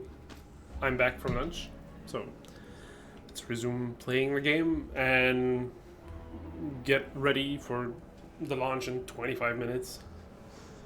It's really, still really excited. So, yeah, Milky264, I'm not sure if you're still there, but hi, welcome to the chat, and thank you for the congratulations. And now that we've let Gavin kind of deal with his self-doubt for, I don't know, 25, 30 minutes, we can help him kind of step out of that bad funk that he's in and keep progressing through chapter 1. So, hey, Pedos. Thanks for staying around, everybody. Hopefully the voices that we get, kind of the ghostly voices that we hear in the background weren't too disturbing while I was away. Yeah, I can read your chats, Sophie, I'm assuming again. Admin. Oh, if it's chat on the Google thing, no. I don't have any device that has the Google chat going, so not sure how, if you want to communicate, what would be the best way. I guess Facebook, probably. Send me chats, or we spot a booger or something. Yeah, the 1 o'clock overlay is all set. There's a little button over here that says, that switches it. Remy set up the whole thing like just before I streamed, and we're all good to go. I moved a bit because I can't see my logo on my screen anymore. So, okay. So unless it was to tell me that I have a booger or something, then we're good. So let's keep going through the adventure, and hopefully, not hopefully, but if we have more people joining, again, to the people that aren't there yet, if you're joining, say hi. So let's keep playing. Now, Gavin's not feeling it right now, so his composure dropped enough so that now he's in this kind of wildcard mode that puts him in a bad place, and that will lead to a special event the next time I end the turn, where Gavin will act out in some way. It can be somewhat good, but it's mostly always bad. But it's manageable. So if you make him regain composure before you end the turn with either consumables or Frank's motivate ability, no, it's appease. Sorry, motivate boosts his combat ability. Appease kind of brings his composure back to normal, kind of calms down the stress a bit. So let's keep the exploration for later, because I don't want to spoil all the special little things that we put in there. Let's go to the IT office, and we could examine the door, and now I have to unlock it with the keypad first. So now the keypad's right next to it, so Gavin can enter the code. He has his old code memorized, so you don't have to put it in. But no, it doesn't work because he quit or was fired. So sorry about that. So he left the company, so they changed his code, or they just disabled it. So now, oh no, he's gonna have to hack into his own office. That's the shame. But he's a hacker, so he's good at it. So now we're gonna hack this keypad over here. So I'm gonna redo the minigame. Well, it's not redoing, it's a different one. So the code changes every time you start the minigame. So if you fail and start again, it's gonna change the code, because it's not the code that's the solution. It's kind of tricking the system into accepting the kind of bypass or whatever. Technobabble story stuff. So now I'm going to try all ones. Oh, 2 of them are good. So that's 1, 1, 2, 2. No, 2 isn't accessible, because with Gavin's skill and the difficulty level of the minigame, you get either all 6 digits that are options, or you get a smaller subset of digits that are possible. So in this case, because it's a normal difficulty hack, and Gavin's at rank 1, he has 4 digits to use to try to kind of deduce the combination. If it was a more difficult hack, he'd have, let's say, 6 digits. So that's a lot more possible combinations that you have to kind of work through. So it affects the difficulty of the minigame. And also, if you were there 45 minutes ago, You saw that he had 12 attempts available. I'm pointing at my screen. I should use the mouse. If you saw that he had 12 attempts available, now because he's kind of losing his composure a bit, one of them is disabled. So he's gonna have to be. You're gonna have to be better at hacking if you use Gavin when he's panicking. So let's try 1133, and also it's pretty subtle right now because he's not panicking in full mode again yet. But you see the digits kind of twitch to different little characters every now and then right now. So, oh, okay. So that tells me that one of my ones is good. And one of them isn't in the right place because two of them were in the right place before when I used all ones. And the threes aren't good. So let's assume that the first one is good. So I'm going to use 1414. And that the third one digit was good. Let's try that. Oh, all good. So, great deduction and a little luck. So that worked out. Ah. Come on. Gavin's better than that stupid lock they put on his office. So now the door's unlocked, but now Gavin's out of action points. So I'm gonna enter the IT office with Sally. And we're gonna go into Gavin's old office. Oh, Gavin's still in panic mode. And now, something particular about Gavin is that he doesn't like his old colleague Steve. And also, just a little note, we have a Steve in the team. It's not related to him at all. Steve is awesome in our team. Gavin's Steve is a pain in the butt. So now, no, Steve, why did you give my old office to Steve? But Gavin's like, can't stand Steve, so Steve, you suck. Right, Steve sucks. Got it. Okay. Your computer's there. Get to Now Oh, I won't be able to access it without. he needs a password, and it's Steve's password. So we're gonna have to try to kind of figure out what Steve used as a password. And just bad luck. Gavin had set up the computer so it was unhackable, and now it's kind of come back to bite him in the butt. So he's gonna have to kind of get the right password. What do we do? What do we do now? Knowing Steve. he'll have Okay, his password so written yeah, I mean, somewhere in the office. from knowing IT people, they probably don't like it when you write your passwords down, and Steve, in-game Steve, kind of sucks, so he wrote his password down somewhere. So at least that's some help for you, for the player, in this case, where you're gonna have to find the password, but it's probably on a piece of paper somewhere. So let's go look for it. But Gavin's still panicking, so we're gonna have to endure one of his little episodes. So let's look at the computer so we can access it. And we have Steve Morrison in this case, and we have to enter a password. Well, I don't know the password, so, well, technically I know it, but we're gonna have to go look for it. We have a little pamphlet over here with some world lore, so let's go look at the pamphlet. Oh. So in this case, it's from FUK9, which is a kind of animal defense organization that may or not be all that, I don't know, gentle with their methods. So they are trying to prevent animal abuse, and their main target is the King's League, because, you know, the dogs that we saw in the cinematic earlier are barely dogs anymore, so that's definitely animal abuse. So now we have to find a way to, well, they in universe try to destroy the King's League, but yeah. So now we will find you, we will hurt you, we will destroy you. So FUK9, angry at dog abusers. So now what else can we find? Oh, a notebook. So let's examine the notebook. Guess Steve left his notepad on the desk. So we're gonna look at the notebook and pick it up.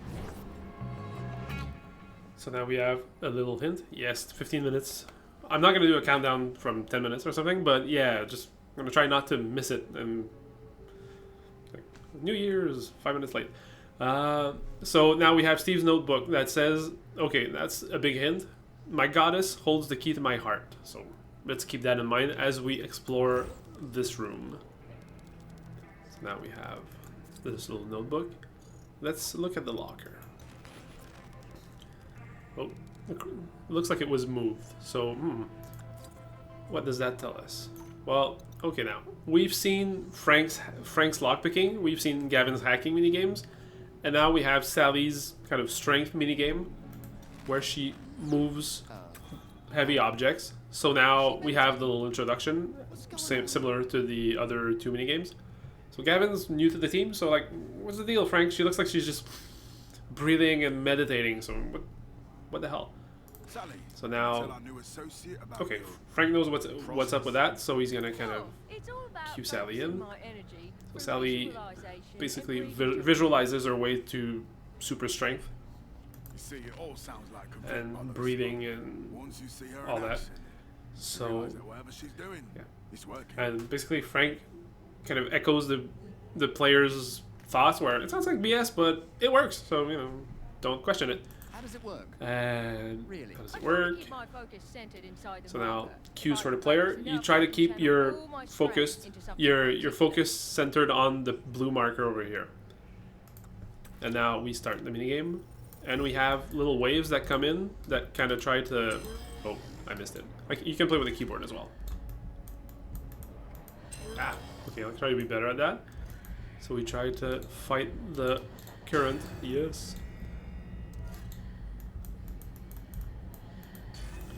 Okay, I'm getting better. I guess it's rust. Okay. Let's try not to embarrass myself. Success. And final one. It's gonna be make or break. Yes. So now Sally succeeded. And she moves the locker with her super strength. I shoved something. Happy? And Gavin wasn't too stoked about being in the office, so now. Whoa, they found something behind the lockers. You didn't know? And everybody's a bit surprised because, Gavin's been working there for a while, and there's a hidden stash behind lockers in his office that's about as big as my hand, so we should have a look. Also, we've seen the exploration, we've seen the combat, we've seen the minigames. For people that may be worried about maybe the minigames are not necessarily too challenging, but something that's beyond your motor skill capacities, which is very possible and could happen. There's an accessibility setting in the settings where you can turn off some of the more Twitch gameplay of the minigames for Frank and Sally, where you don't have to chase the I think I could turn them on, but it reduces the sort of fine motor skill requirements of the minigames. So if you're, I don't know, if you don't feel like having the same kind of twitchy challenge, or you prefer because you maybe can't do them, then there's a setting to kind of accommodate you, which is really cool, I think. Again, we designed it, so why am I praising myself? But still, it's something that, because we didn't want players to be like, oh, I could do everything that's mouse and kind of turn-based gameplay, but there's this twitchy thing that I can't, and it prevents me from playing the game, so there's an option to help you there. Now everybody's kind of running out of action points, but let's look at the poster over here. So that's Lady Shell. A real lady. So there we go, a real Lady Shell poster. Hard to find these. Lady Shell, should I know who that is? So now, Frank's not a techie guy, he's kind of staying on the fringes of society, so he doesn't know who Lady Shell is. She's a legendary But, yeah. influencer. Gavin says, like, dude, she's everywhere, so what's the... I'll give you Is he two guesses being on how living I under a feel rock or about something? influencers. And Frank doesn't really care about influencers. She exposes Surprise, the surprise. inconvenient truth that they don't want So to now, know, do you? she's this kind of truth teller that actually tells the truth. So, yeah. So now we have this poster that, I mean, let's kind of crank the gears a bit, where she could conceivably be Steve's goddess. Look at that shape. And there's a word on it. So, I mean, let's put 1 and 1, 2 and 2 together, 1 and 1, and try to enter that as a password. So Frank is going to go on the computer, and we're going to enter this keyboard over here, fight for Eva. So just to show that I'm not telling stories. So that's the password. But I feel like I'm spoiling a bit. But okay, so now we have the system over here. We can go in the inbox and read some of basically Gavin's emails that he received. So yeah, we have Sharon that thinks she deleted the internet, but luckily Gavin was there to rescue her and tell her that no, she's fine. You didn't delete the internet, Sharon. And then Gavin chimes in with, They're allowed to work on computers yes, all day. look at me. So Gavin chimes in basically saying that yeah, he had to work IT for these people, so he wonders how they're even able to survive in society or out in the world because they are horrible at working with computers. Must be hard. And Smart as the other characters kind of bust his balls a bit, like, "Oh, dude, you're so smart. Well, why is it? Must be difficult to be always the Don't shining the rest beacon world of could be as knowledge that switched you on are." as you. And Sally kind of piles on, and Gavin You're doesn't like just it. too easy, mate. But yeah, so that's kind of the nature of the relationship, where they're kind of sometimes clashing, but they're still buddies, kind of working through a tough situation together. So there's this dynamic that kind of establishes itself. And now we have an email exchange between Gavin and Roger, where Roger's kind of a perv. So I'll let you discover that as you play. So now we're going to the server controls, and well, our job is to download the data, so we're gonna download the data. And then we have this thing that's scanning, and then error, server not found, aborting. So that's an issue. We're gonna exit, and then Something wrong there, Gavin? something went wrong. Now Server isn't that's gonna responding. be a big problem, because now the easy job of finding the data and just downloading it and then just getting out kind of hit a snag. Surprise. And now we have Gavin just like, oh, it could be a million different problems. This is terrible. Where should we begin? Then what do we do? I guess we should start by going to the server. Let's go to the server room. This is And you have access to the server room. just like, he's an IT guy. I mean, you can turn it off and turn it on again, but it's not gonna do the trick, I think. We'll need to find an ID So we'll need to find ID cards, an ID card to get into the server room, Barry had access to the server room. to just access the server room, because it's a different floor of the building. Find his ID card. So we have access to the server room. Let's find out what happened to him. Oh, And server room key cards. yeah, okay. So we're gonna need key cards for the server room as well, because to get to the security office where the server room is, you need a key card. But to get into the server room proper, you need to swipe 2 key cards to Right get then, in. So let's now get to it. Sally has her kind of irritated, disgusted, like, okay, let's go. It's gonna be a pain in the butt, but we'll have to do it. So now we have new objectives that appeared, and the characters gain experience, as we saw their little yellow bars go up.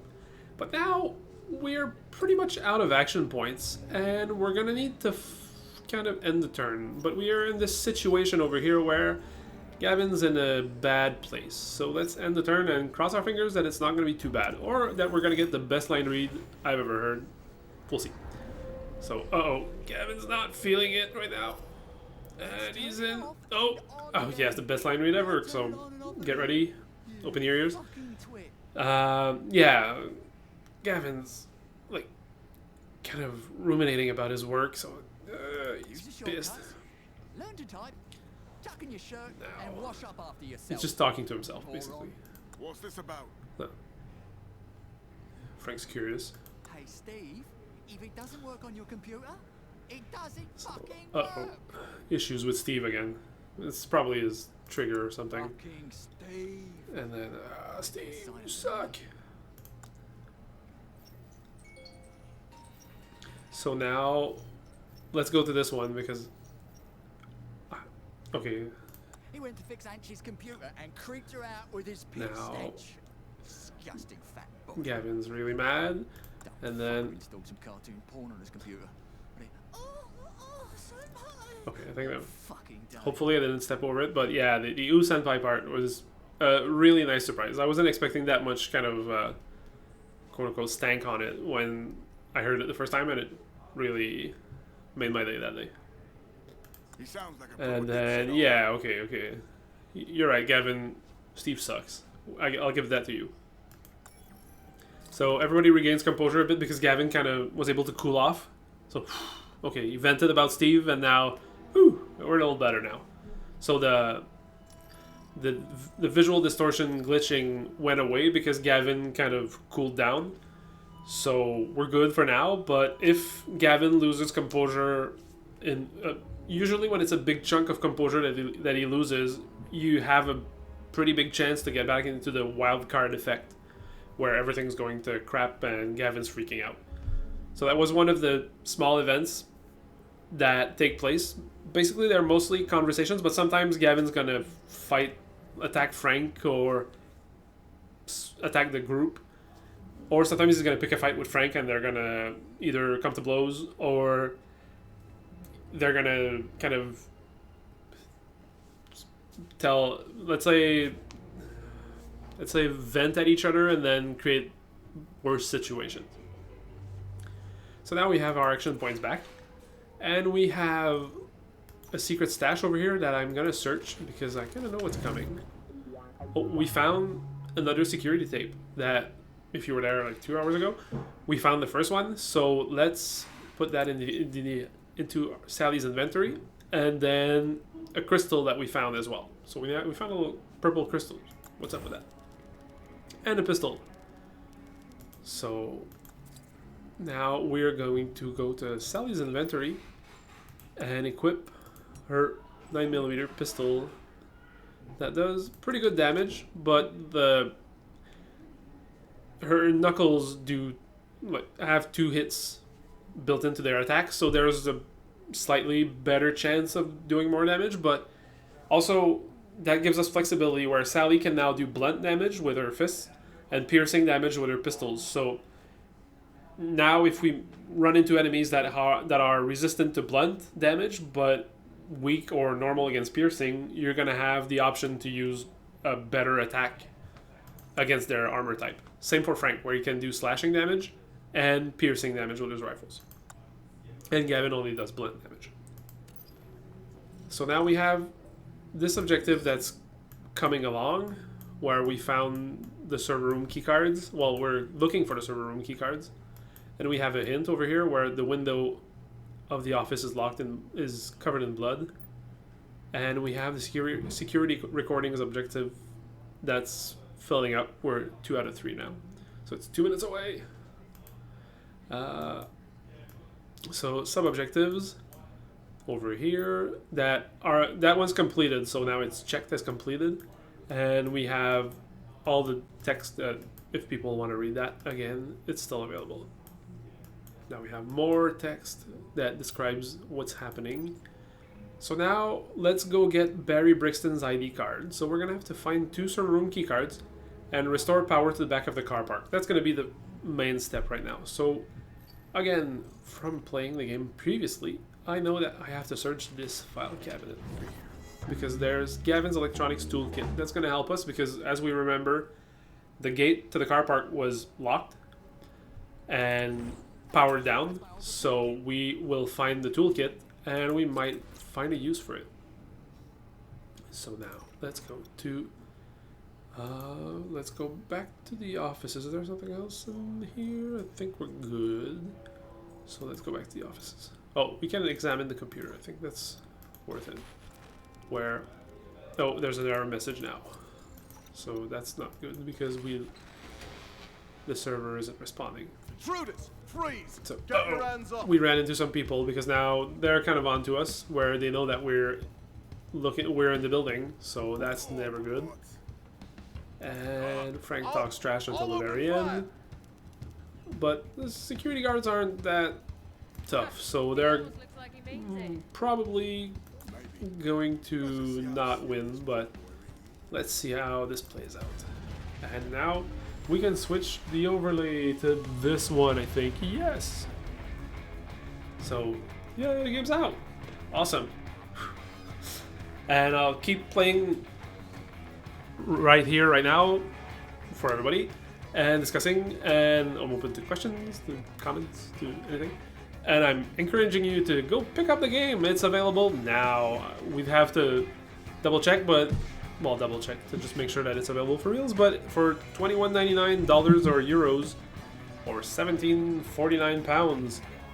You can pick up the game and play what I'm playing right now and just discover, like, I'm not seeing everything right now, I'm just going through the main bits, but there's a lot of stuff to discover. There's some flavorful elements left and right in the game that you can read, you can discover, you can hear dialogues, you can find objects, you can...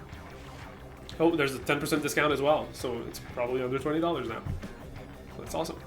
And also, what else? Yeah, I kind of feel like going through the credits. It feels like I'm gonna do an Oscar speech where people are gonna play me off, but nobody will because I'm alone in here. So nice, under 20 euros. So it's awesome.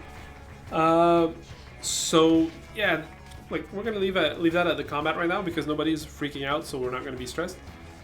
So hello, Sensi Hana. Nice of you to speak up. It's cool. It's cool. Welcome to the chat. And seriously, I think I don't want to be like the boring guy that just reads off a list of names, but I think it's worth celebrating like the people that worked on that game because this is like you see this finished product and say like, okay, this is a game. There's a million of them, but this is the work of like actual talented, really cool people that put their blood. Not that much blood, hopefully not too many tears, but like a lot of sweat and elbow grease in there that made all of this happen. I think it's worth like celebrating these people. Well, thank you, Panos. That was awesome. It was great chatting with you and have fun. And hopefully, you know, if you like it, if you love it, just drop us a line and tell us how you feel. So yeah, just like we have, because let's just like run through the categories of people. Like we have producers that like manage the team. We have writers that wrote all the stuff that's in the game, and there's a lot of stuff. From writing a lot of it and translating a lot of it to French, because I can't speak German or Spanish, not all that much. But from writing a lot of the text and reviewing a lot of the text, we have around 80,000 words in there, or like 78,000. That's a lot of text. So when it comes time to review everything and just localize the whole thing, it's a lot of work. So just all that writing is a lot of work. Game design, so coming up with how everything works, how the rules are established, how and who are you, Sensiena? You probably, well, you know Sean and you know me, so I'm assuming that you're either part of the team or you're still part of the team, or... Oh, Anne! Nice. Well, okay, well, I'm gonna go through the list, because speaking of Anne, so as the producer team, like Sean, that the executive producer, we have Jens and Anne that were also producers that just manage the day-to-day stuff of just feeding tasks to the team and then making sure that we're not going crazy and putting in, I don't know, 20 million's worth of stuff in the game for whatever budget we had, and just like, oh, feature creep, yeah, features. And the writers, Thierry, Wyatt, myself, Sean, that just produce content and text and all the stuff that you read and hear. Well, most hear some of the songs we didn't produce, but all the voice lines just made the game come alive. So that's awesome. And thank you, Anne. Well, you helped a lot, Anne. And game design, myself, but also Olivier, my co-game designer on this, Olivier Latouche, that designed the puzzles of like some super cool stuff, and it's a lot of work to make all these puzzles, first of all, work, and second, not be this like cryptic thing that you can't understand and nobody can solve. Like puzzles that are smart but not impossible to solve, and that makes sense in the context of the game. Also, that's a lot of thinking and a lot of work. Catherine, that worked as the lead dev, so doing some dev work but also managing basically the workflow for the other devs, that like, oh, so this task has to be done, we have to do this first, and then this task has to be done then, because this thing's gonna work and it's gonna have to come together. All the game devs that worked on this, Colin, Simon, Hatham, Brian, Mathieu, Maxime, François, and Mathieu, well, two Matthews, So yeah, all of these people that basically went from, hey, we have this puzzle design or this combat system that we want to make, let's make that come to life, please. So they made that happen. Art direction with Terry and Jonathan Savard, a former colleague. Just making sure that, you know, not only, well, we got some super cool art from Volta and the characters and everything, but making sure that it all blends together so that it all makes like aesthetic sense, if that's the thing.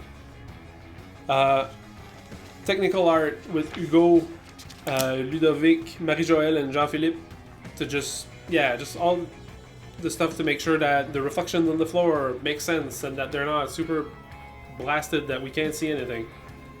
And a lot of other stuff. Honestly, it's kind of over my head what tech art people do, but they worked on the game and they made sure that it all made sense and that nothing was clipping to each other and looking good. VFX artists Patrick and Christophe to just make all the little touches when there's blood splatter. That's some art that went in there. Some VFX when there's lasers, so that the lasers kind of are nice in the scene. That's their job as well. 3D animators as leads, Jérôme and Maude, and then other 3D animators, Olivier and Dali Gabriel, to just make sure that the characters look cool in their like kind of stylized aesthetic to make them come to life as well, because, you know, just like the little breathing cycle to not make sure that she's not super stiff the whole time. And Frank is kind of twitching a bit with his knife. Motion design with Jonathan and Christian to just all the cinematics, the cutscenes that we see in the game, all the little moments of like animation, not character animation, but video animation. It's great work because we've seen a couple. The intro sequence, the Frank getting tossed out, and the Kings League and all that. That's some great work for video. 3D artists Frédéric, Bernard, Thierry, and Raphaël just making all these objects are 3D over here in the scene, so that's all stuff that's built in 3D modeling software. I'm gonna take a sip because I'm getting right mouth. Sorry. I'm gonna keep going with the credits. There's a lot of them.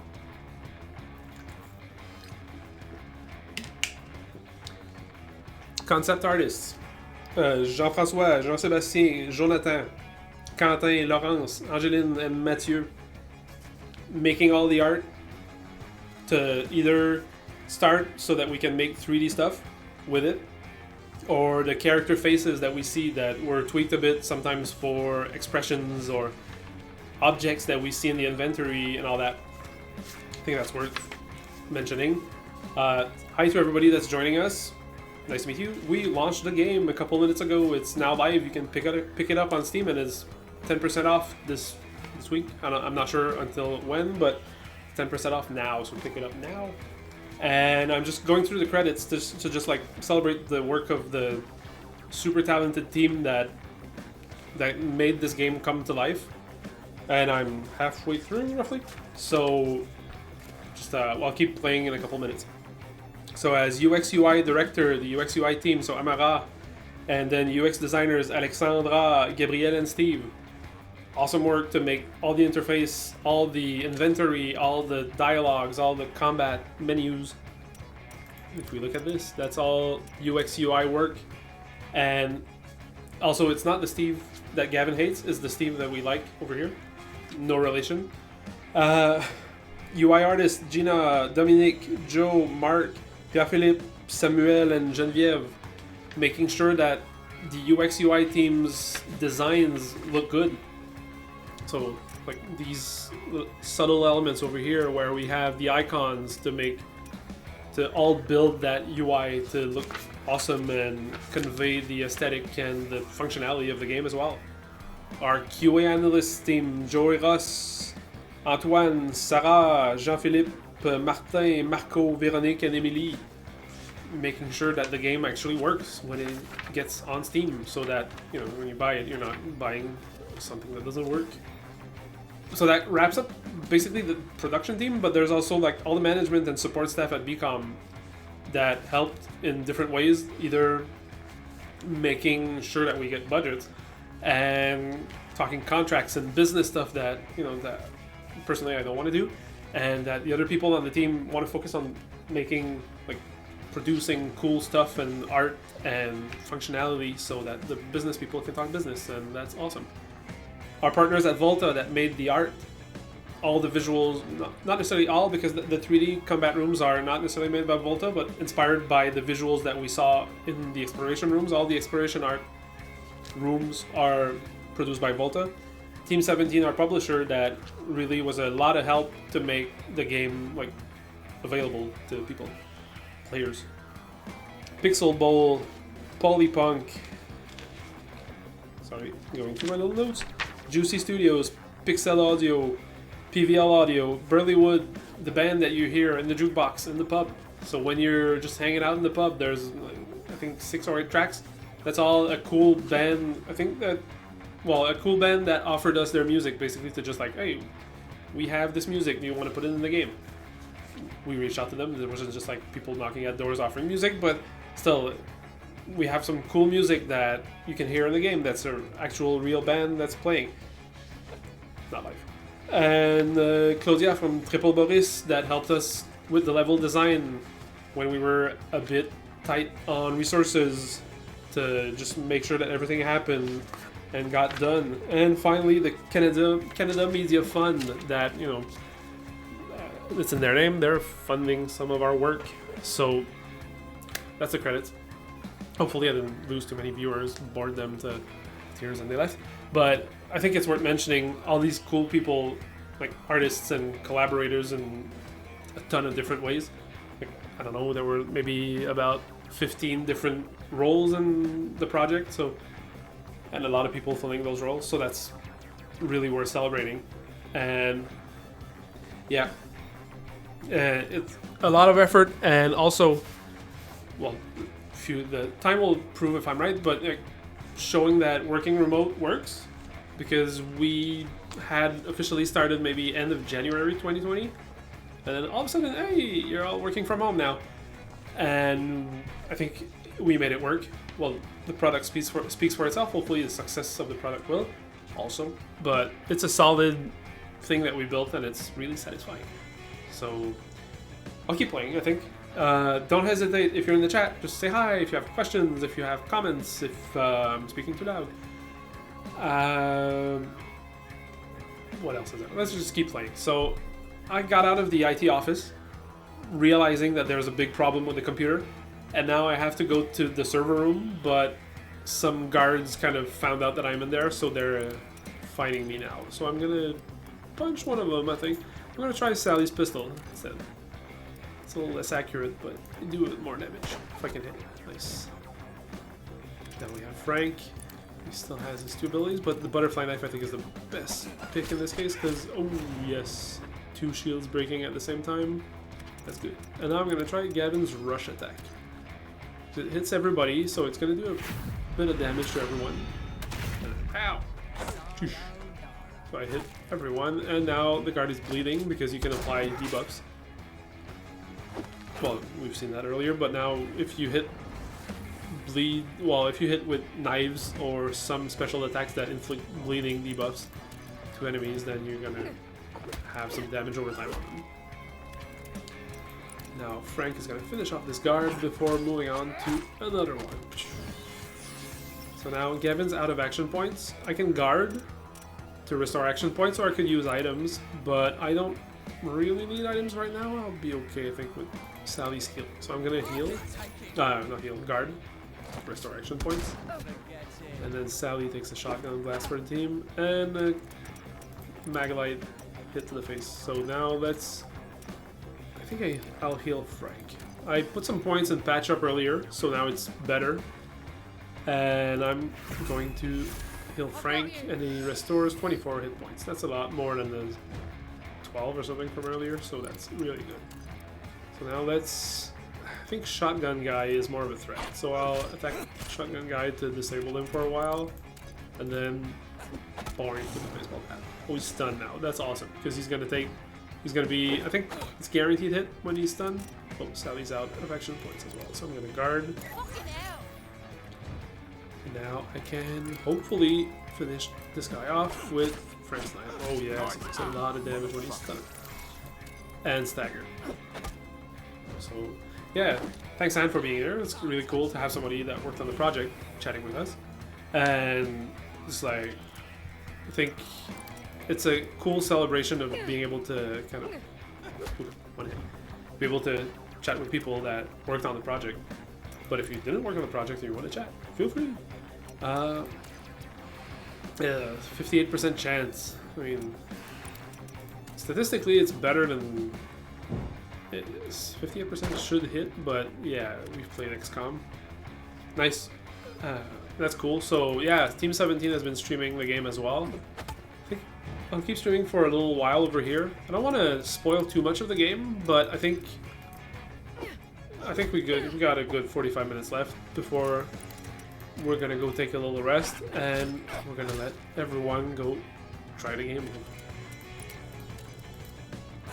And success. That team of guards is out of our way now. Oh, I'll put skill points in Frank and Gavin's trees. So we're good. Okay, so let's... Gavin, what should we do with Gavin? Let's give him some more damage with his heavy melee weapons. 20% extra damage is nothing to scoff at.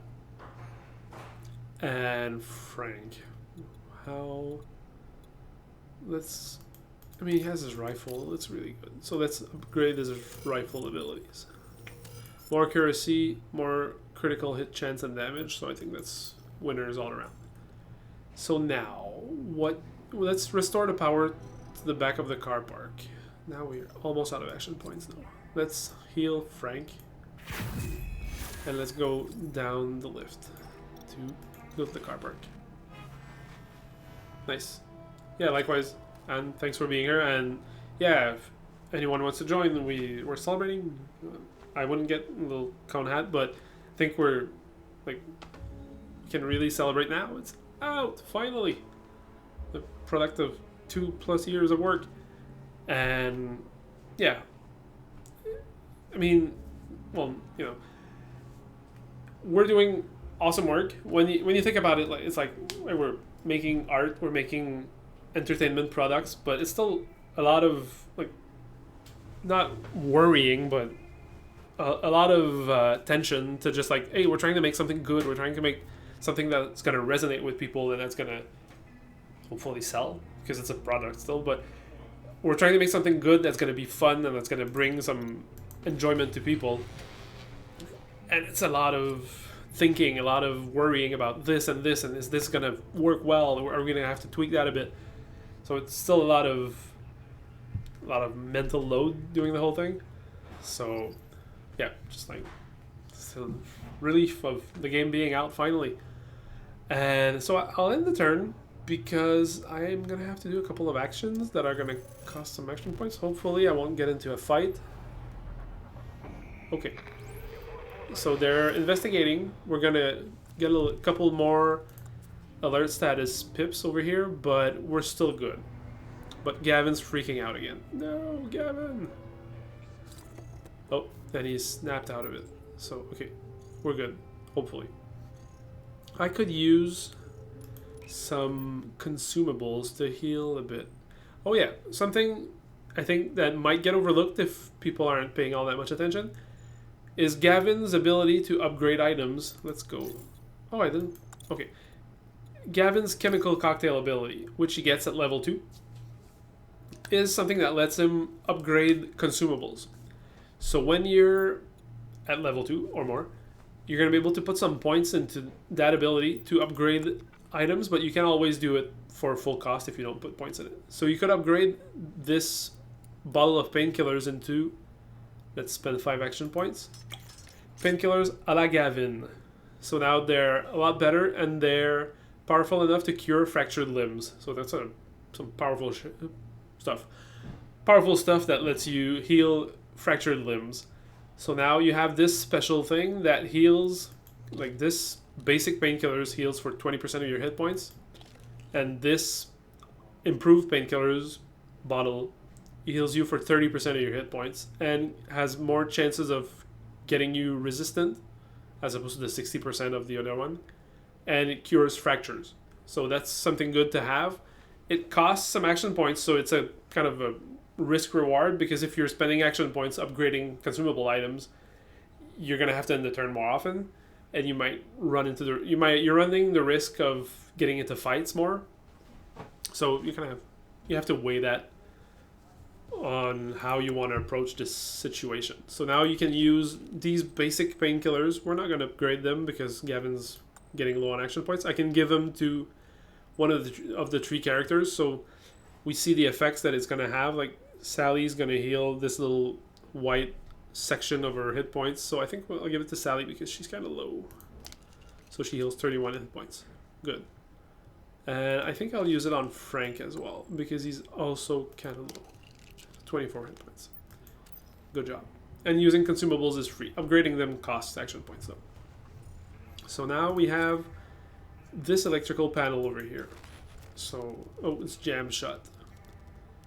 Okay, so we have an unpowered car park gate and an electrical panel that's jammed shut. So that's probably something that's wrong there. So let's tear it open. And then try not to embarrass myself with the minigame this time. Success once. You have to fill all the green markers at the bottom over here before the red markers fill up. So now 3 out of 3. Good job. Sally is satisfied and she has this little glow. And she tears off the electrical panel's cover and reveals the electrical panel behind. So I can examine it. But yeah, there's a breaker that looks completely busted. So let's remove it. And search and we get the burnt breaker. Which, yeah, okay, it's in a bad shape. But yeah, it's all melted and busted, so that's not good. But Gavin, because I'm playing the game before, Gavin has his toolkit now, so he can fix it. So if we give the item to Gavin in the inventory, so we have this key item over here. We have the burn breaker. We can give it to somebody else. So we can trade objects between characters. So in this case, Gavin will take it. Now we can see that Gavin has the burn breaker and the electronics toolkit in his bag. So now we can use them on the workbench to repair the breaker. And replacing contact. Changing the connectors. Good as new. Awesome. And now we have the repaired breaker. So it's freshly repaired, good as new. So let's reinstall it now. Okay, let's again but use the inventory to its maximum. Give it to Frank, so he's gonna be the electrician today. And Frank will replace the breaker. And it lights up green. So let's go check out the back of the car park. Again, a reminder to everybody joining us, we have finally launched the game. Again, it's out now on Steam and it's 10% off, so it's a good time to pick it up. It's, well, the base price is €21.99 or dollars. 10% off is 19 something. And or 17.49 British pounds. So that's available right now. I think it's well worth the cost. And it's an adventure game. I'm not sure if I don't want to repeat myself too much, but it's an adventure game with JRPG elements with character progression through XP, and you're kind of infiltrating kind of a billionaire's operation to try to discover something that is not right, because Gavin had a thing, and now you're trying to investigate what's going on in the building. We've spotted some very nasty blood splatters on a wall somewhere earlier, and a trail of blood on the ground, so that's probably not a good sign. So we're gonna try to investigate more of that. So we've restored power to the car park. Now we're gonna have to find some ID cards. So let's go look for that. Frank taking the lead. Now the gate. We're gonna examine it. Okay, leads to another part of the car park. We can open it. Breaker fixed. It works. And now the gate is open. We can go in there. But first, because I know what's coming, I'm going to examine the compact car and see that there's a bag from an auto parts store. Auto Tsar, Russian discount auto parts emporium on the seat. So let's open the bonnet and search the engine bay for a brand new battery. Yeah, cars are fine without batteries. It's cool. And Frank picks it up, and now we're gonna go to the back section of the car park. As we can see, the trail of blood is still here. We're right next to where we were before, so we can examine the trail of blood. And yeah, I have a bad feeling about this. How about you? So hi everybody in the chat. Nice of you to join us. The game is out. Oh, finally. So just let's celebrate. If you want to say hi, don't hesitate. If you have questions or if you want to speak French, je peux parler en français aussi, si vous voulez.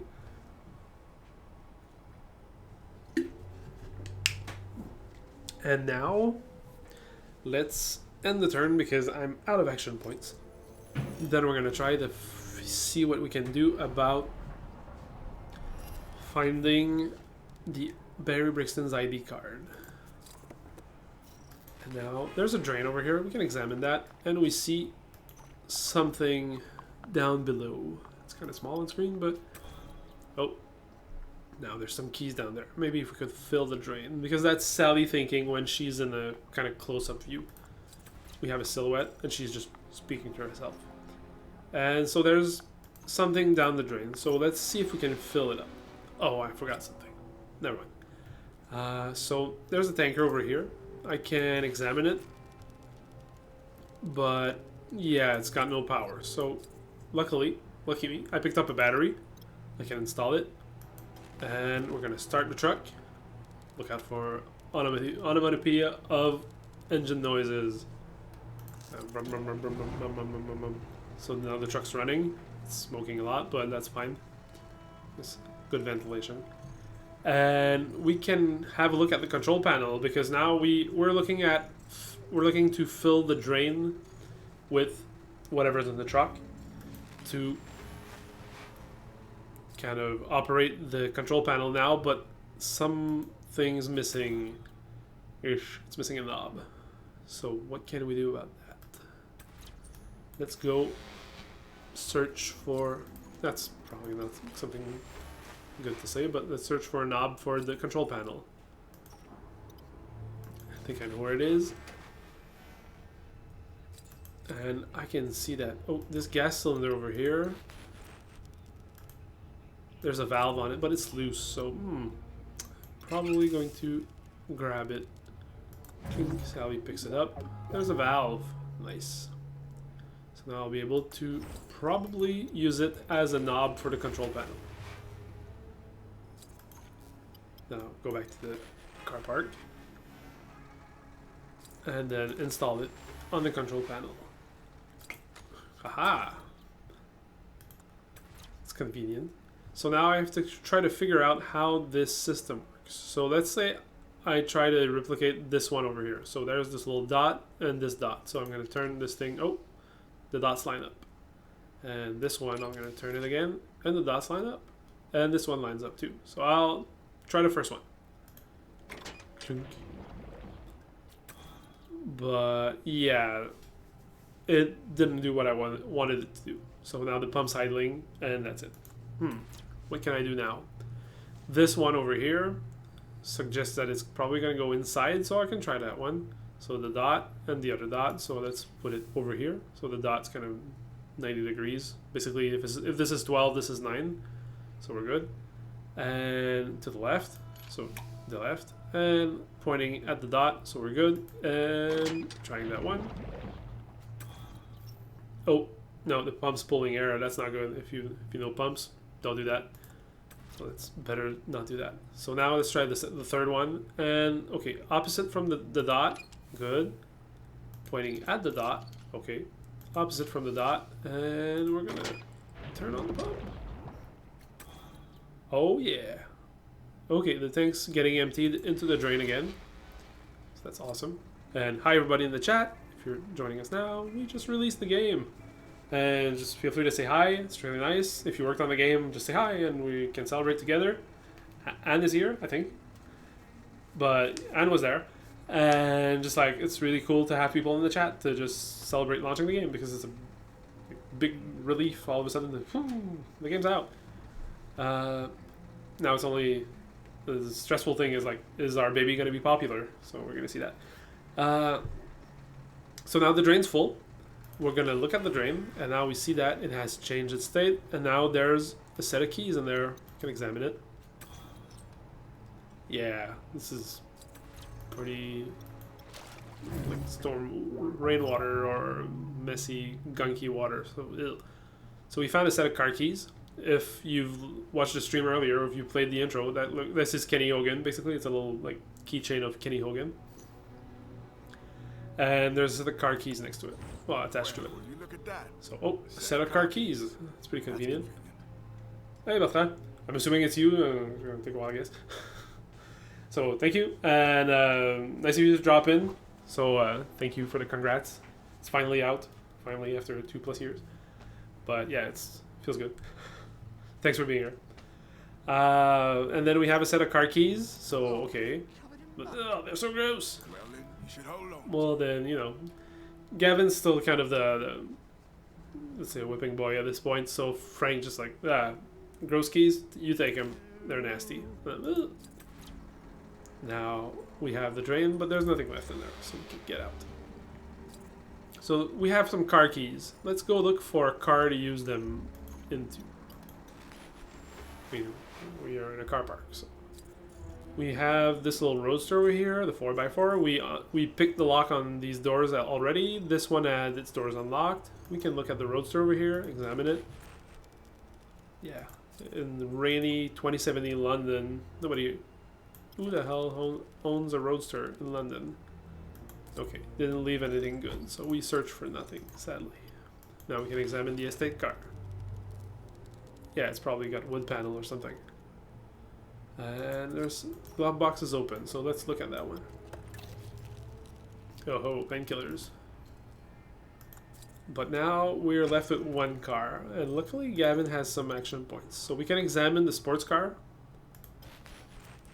And yeah, I think it's familiar to Gavin. So why is that? Oh, it's Barry's car. Who's Barry? Who's Barry now? Well, okay. Kind of went ahead of Sally, but yeah, who's Barry now? So yeah, somebody that used to work with Gavin. If he's still here this late at night, we could be in for some trouble. Yeah, that's probably not good if the car is still here. So let's be on the lookout for that. But now we have the key. So we can unlock it, and nice, they open the car doors. So the alarm system is now turned off, the little like blinking light, and we can search the car. And we found Barry Brixton's ID card. That's going to be useful and is going to complete an objective as well. Disco. Oh yeah. Barry left his Disco. ID card on the back seat. So the ID card was on the back We seat. used the lift to go to the security Now we'll be able to go to the security office with it.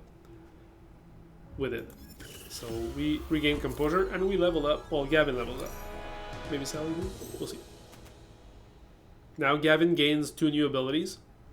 One with his pistol skill. So he's going to be able to attack an enemy and then buff himself to just be more damaging, because he kind of gets pumped up as he attacks. And with the drawback that he's going to lose some accuracy because he's so jacked not jacked, muscular, but like so wired as he goes that he's going to start attacking like crazy and missing. But while it's going, it's really helpful because it does a lot of damage. And he can also toss a grenade because he's a kind of a weirdo anarchist kind of guy. So he builds explosives at home and he has grenades in his backpack. So he just like tosses grenades that have all kinds of crap in them that inflict status effects and deal damage. So now he leveled up. Sally leveled up as well. She gains adrenaline rush as well because she has the same firearm skills as Gavin, but she gains brutality that buffs her attacks in general. Now we've leveled up And we're out of action points, so let's end the turn. And okay, no fights.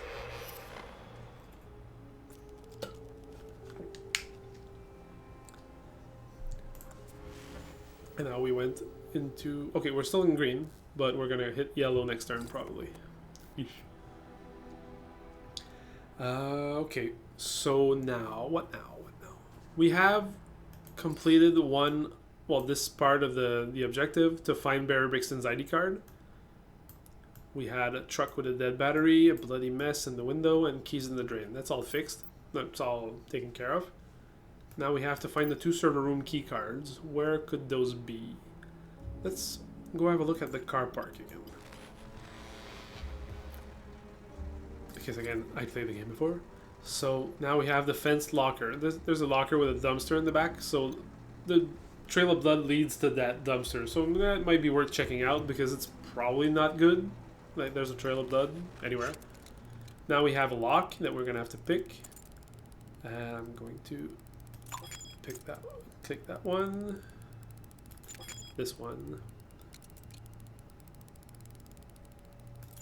click, and then moving the sweet spot, click, success, cool effect by the way, and then no match for my skill, haha, clank, but the door is jammed, so let's get Sally to lend a hand. She can move it. That's the strength minigame again. The one that I'm not as good at. Okay, you just kind of... It feels a bit like grinding in Tony Hawk's Pro Skater. Where you kind of just try to have... You try to fight the sort of current a bit. Where it's pushing you to one side, but sometimes kind of jerking back to... Dang. Okay, I think I'll be good. Yes, success. Now... The locker is open. Think. Haha. And we can go look at what's in the dumpster. I mean, there's a trail of blood. There's a dumpster. That's probably bad. Now we have these comic book panel moments that just kind of reveal some of the stuff that's there. And then, oh no. What's that? Uh-oh. So now we found Barry, luckily. Not as lucky for him, though. What the hell happened to him? Yeah, he is in a bad... Well, he's dead. But he's in a bad shape, even though he's dead. So Gavin's freaking out a little bit, because, you know, you find your colleague murdered. It's not good. Frank's still being snarky. And yeah, he was head of security, so... may have the server room keycard. So let's... Again, a hint that we're going to have to find something. So the server room keycard is right there. And we're gonna have to look for it. Oh no. So we'll have to search him. So now there's a couple of spots on Barry's body that are interactive. So let's, I don't know, he's probably not gonna have the server room key card in his head. So let's skip that one. Could be in this pocket, but no. So that Gavin kind of got some stress damage over there. So let's try this pocket over here. Oh, luckily we found it. But if we look through his other pockets, but at the cost of taking possibly definitely composure damage, but we might find some items. So let's say I try to look through this pocket. And then, oh, we found some stuff in there. We found some stimulants. Okay. So let's leave Barry there because I don't want to take too much composure damage. Gavin's already at 46%, which is not that good of a place to be in, especially considering that he's prone to freaking out. So we have one of the 2 server room keycards, which is good. We had to dig through Barry's bloody pockets to do that. Not as good. So let's go back to the gate, through the gate. And now we see Frank. He's doing pretty well. He's at almost full health, almost full composure. He's pretty relaxed in his headshot over here. That's another little cool aspect of the game, I think. We have his headshot over here, just like, okay, relaxed. Sally's in a good place composure-wise, but she's hurt a little bit. And she has a bloody nose, and she looks a bit rougher than usual. I wouldn't want to say that to her face, though. And now we have Gavin, who's pretty decent health-wise, but is in a bad place composure-wise, so he's kind of starting to freak out a bit. It turns purple, which is the composure color to color code the stuff in the game. And he's kind of twitchier than usual. And if we open the action menu with Gavin, we see that some of the text, some of the characters get kind of replaced every now and then with little like different characters that kind of, you could potentially say like, oh, okay, the L and 1 are sort of the same, but they kind of twitch a bit, so we see that Gavin's kind of losing it. Now we're going to go to the security office because now we have access to it. We didn't have before. Let's go to the security office. Take the elevator. And then Hey, Tommy, did you find out why the cameras on the lower levels are someone's busted? there. Because I think I have. Very talented, very handsome bloke and his two And buddies Frank walked into the turns on the building, snark, prostitutes as fucking usual, up the place. to just say like, oh yeah, we're just messing up the place. What is this? And we have a fight. Oh, Oh, shit. the guard They has dropped some the support drones. with If you've got EMP drones. grenades, now's the So now, okay, now so far we've seen guards that are weak to Frank's knife attacks, but the drones aren't. So but we see on the right side panel that their weaknesses are blunt damage and tech. So we could use some of these attacks. We're gonna use Frank's attack with the knife on the security guard because he's weak to slashing damage, but he's resistant to tech. So we're gonna use the knife, which does slashing damage. And he's already staggered, so that's good. Sally can do blunt damage, so she's gonna hit the security drone because it's gonna be more effective. Ow. And it's almost dead already, but now Gavin's panicking because his composure's pretty low, so I'm going to act before he panics. Yes. That drone is out. So let's probably not finish off, but deal some good damage to the security guard. And then, should I punch the guy or let's punch the guy? Ooh, critical hit. Oh, and that's another little feature where Gavin, because he's going insane a bit, starts seeing illusions of stuff that scares him. So now he saw a ghost robot dog that would have attacked Gavin if he hadn't been killed. So that's something that you have to deal with when his composure is getting low. But the other ones don't, but Gavin always, not necessarily always, but frequently. But now that the combat ends, he was okay with the ghost dog. So that's good. Now, we picked up an EMP grenade and painkillers. And yes, thank you, Sophie. The game is available now, as the overlay says, right below my head. Well, below or my head. It's available now on Steam for PC. It's $21.99 in euros or $17.49 British pounds. It's on sale also for 10% off for the first week, I think. And I hope that people will pick it up and give it a try and see how it feels, how they like it, and just give us comments. That'd be nice. Also, there's a balance patch coming like next Monday, I think, probably, that will tweak some of the later game fights against bosses, so that it's going to adjust a couple of parameters, but the game is still enjoyable all the way through, but it's going to be a bit tighter when the balance patches out. It's been the work of a lot of cool people. I won't go through the credits again, but it's been a lot of work, and it's taken a lot of really talented, awesome people to work on to make it all come to life and be in the state that you're looking at now. And there's a lot more also. So I think it's worth celebrating the fact that this is like an achievement. This is like a thing that came out, and it's a finished product that's solid, that I think will appeal to a lot of people that are looking not just for the adventure game people, but I think it's a fun narrative also. There's some twists and turns in there, some fun dialogues as well, where you can interact with different people. The characters interact between each other. They clash, but sometimes they end up working together pretty well. Well, it's all depending on your actions, basically. And it's a fun ride to go through all the narrative and all the stuff that happens in the game.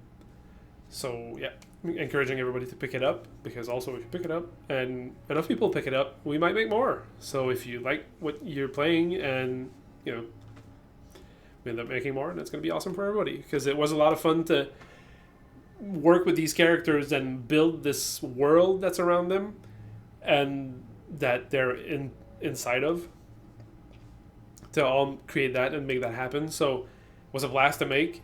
And as some of the reviewers have said already, because their game got some pretty solid reviews so far, to be honest. I'm not going to pat myself on the back too much, but a little bit. Some of the reviewers were saying, like, I love these, the characters are awesome, I'd like to see them in more cool stuff. So if enough people are on that wavelength, then I'm all up for that. I'm down to write like 80,000 more words to make them live in some other adventures. So awesome. So now we're in the security office. Also, just like I'm seeing a couple of people coming in, and just like say hi if you want to, or hi everybody that's coming in. Let's have fun to celebrate the game coming out. If you have questions, if you have comments, if you've played the prologue, if you haven't, if you're not sure what you're looking at, if you're not sure who I am, I can deal with that now. Felix, game designer from Bkom Studios. I worked on the game along with a whole bunch of other people. Hello, Sammy Muscle. Not sure, well, if I know you by probably a name other than Sammy Muscle, just tell me and I'll say hi. But hi. I worked on the game along with a lot of other talented people. Just yeah, like it's pretty impressive how it takes a lot of people of different disciplines and roles to make that kind of product together. Oh, okay. That's what I thought, Sam. Thank you. But yeah, okay. Sam Muscle put two and two together, and yeah. So, hi Sam. It's really cool to have you here. Yeah. What else? What else is there to say?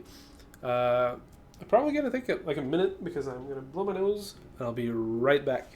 Thank you, everybody.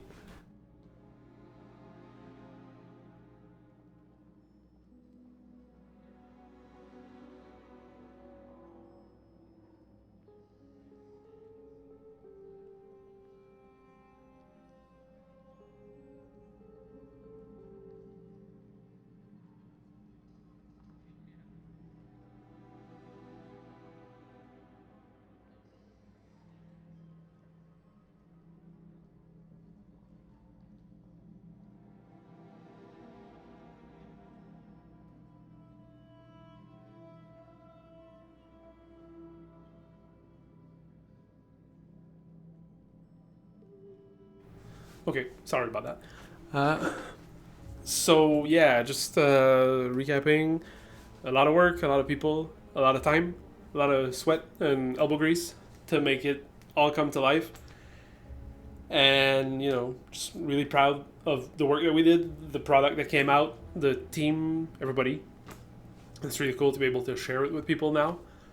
Because, you know, you work on, well, I guess any project that you don't announce before it starts, that yeah, we're going to work on this thing that we can't really talk about, and we, you know, it's kind of a secret and not really published, and then at some point you've been working on that for a year and a half, 2 years, and then it finally comes out and it's like, ooh, big relief, like people can play it now and they can experience it. So that's really cool. So now we can keep exploring the security office. We get there, and now Gavin's going to explain how it works to get into the security office. First, we'll need 2 key cards. So, yeah, I'm letting Gavin talk. You guys hear it, right? Just to make sure that we hear the voiceover. Also, yeah, speaking of voiceover, because I have a lot of things to say about the game. When you're playing the game in English, or basically any language other than French Canadian or Quebecois, all the voiceovers in English, and the text is going to be in the language of your choice, from English, International French, Spanish, German, Italian, Chinese, Korean, Japanese. I'm probably forgetting one, but a whole bunch of languages. If you're playing in Canadian French, we have all the text in Canadian French and all the voiceovers recorded in Quebec, not necessarily Quebec City, but in the province, in Canadian French, that are going to be speaking French, mostly like the way we talk on a day-to-day basis, because we're French Canadian.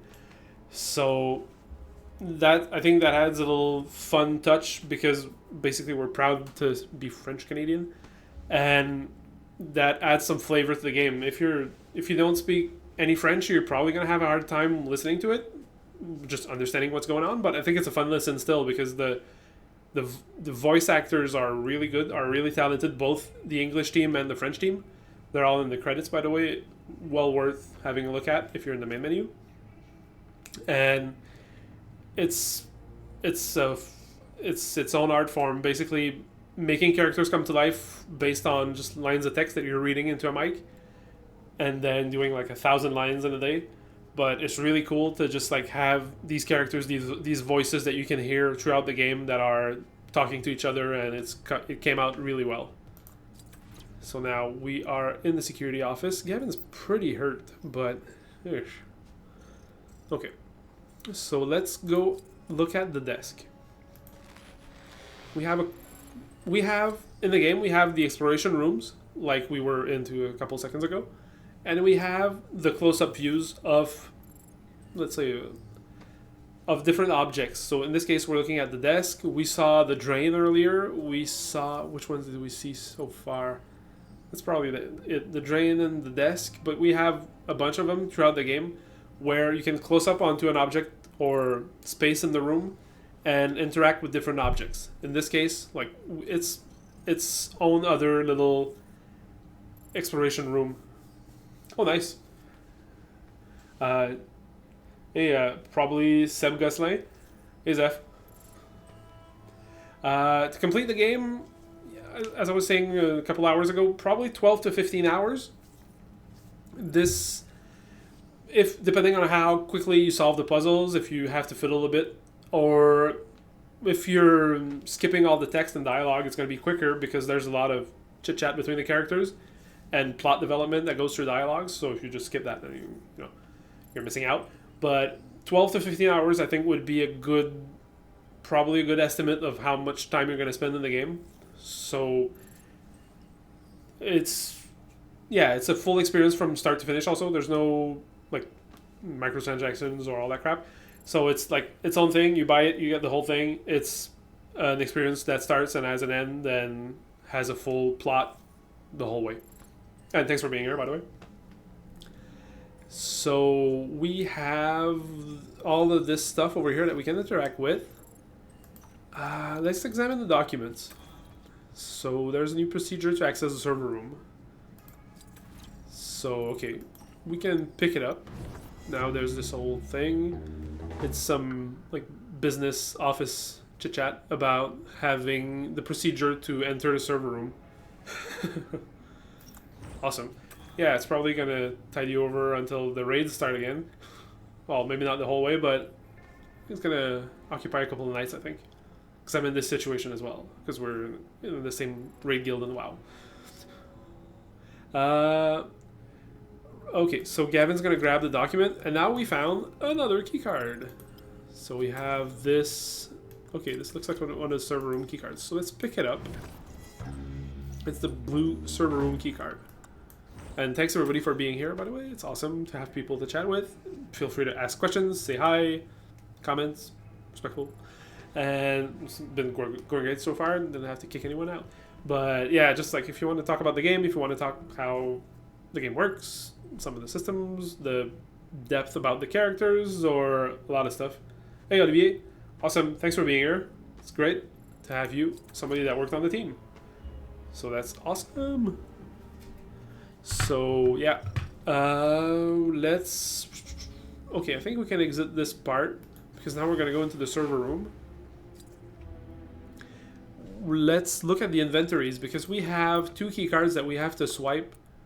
I mean, I chat a lot over what they're saying, but I still know what they're doing. But we have 2 key cards that we have to swipe by 2 different persons at the same time, basically without moving away from the swipey thing, the card reader. So now both of them are on Gavin, so that's probably not good. I'll give one to Frank and the other one to Sally because they're going to be swiping the cards for me.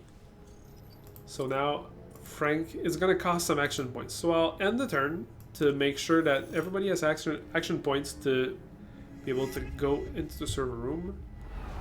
And oh no, a fight! So we've been spotted by guards.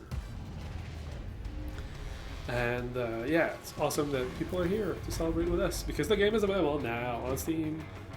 Today, it launched like an hour ago, and it's really exciting to release it into the world. So now we're gonna fight the security officers with Sally's punches. Oh, lethargic, nice. So it's gonna be easier to hit that one. I'll use my knife because I can use my rifle. It's been buffed. Haha, 100% just do it.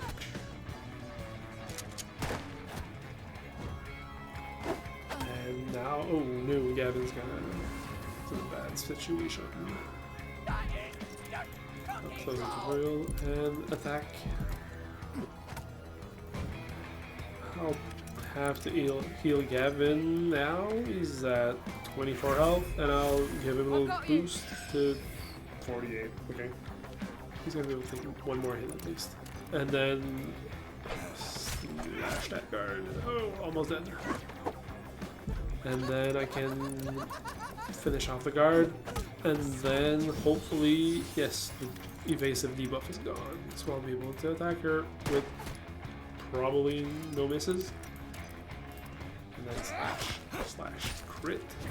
And now, okay, so I'll use my rush attack quickly because I'm on time pressure. Oh, I missed the dog. And he attacks me. And I take some composure damage. It's at 0 already, so that's not a problem, but I'll take some health damage as well. Sweet Boom. dreams. Triumph. So, yeah, so just a reminder to everyone in the chat, just feel free to say hi. I don't bite too much. And we're playing Sunday Gold. It's out now. It's just released today, and it's on sale for it. There's a 10% off sale, so it's less than $20 or 20 euros, and probably around 15 British pounds right now. It's available on Steam for PC, and you can follow us on social media /Sunday Gold Game on Twitter and Facebook, and see our website as well. I'm Felix, game designer at Bkom Studios. I worked on the game with a whole bunch of people, and we're currently playing the full version of the game. We had it before, surprise. We made it. That's cool. And what else is there to say? We have... What else? Yeah, that's pretty much it. I'll keep playing for a while. I think I've got another half hour in me until my voice starts cracking up too much and I have to take a break. And just inviting you to just stay tuned. We're gonna keep looking at the game. We can chat, and also inviting you to pick up the game now.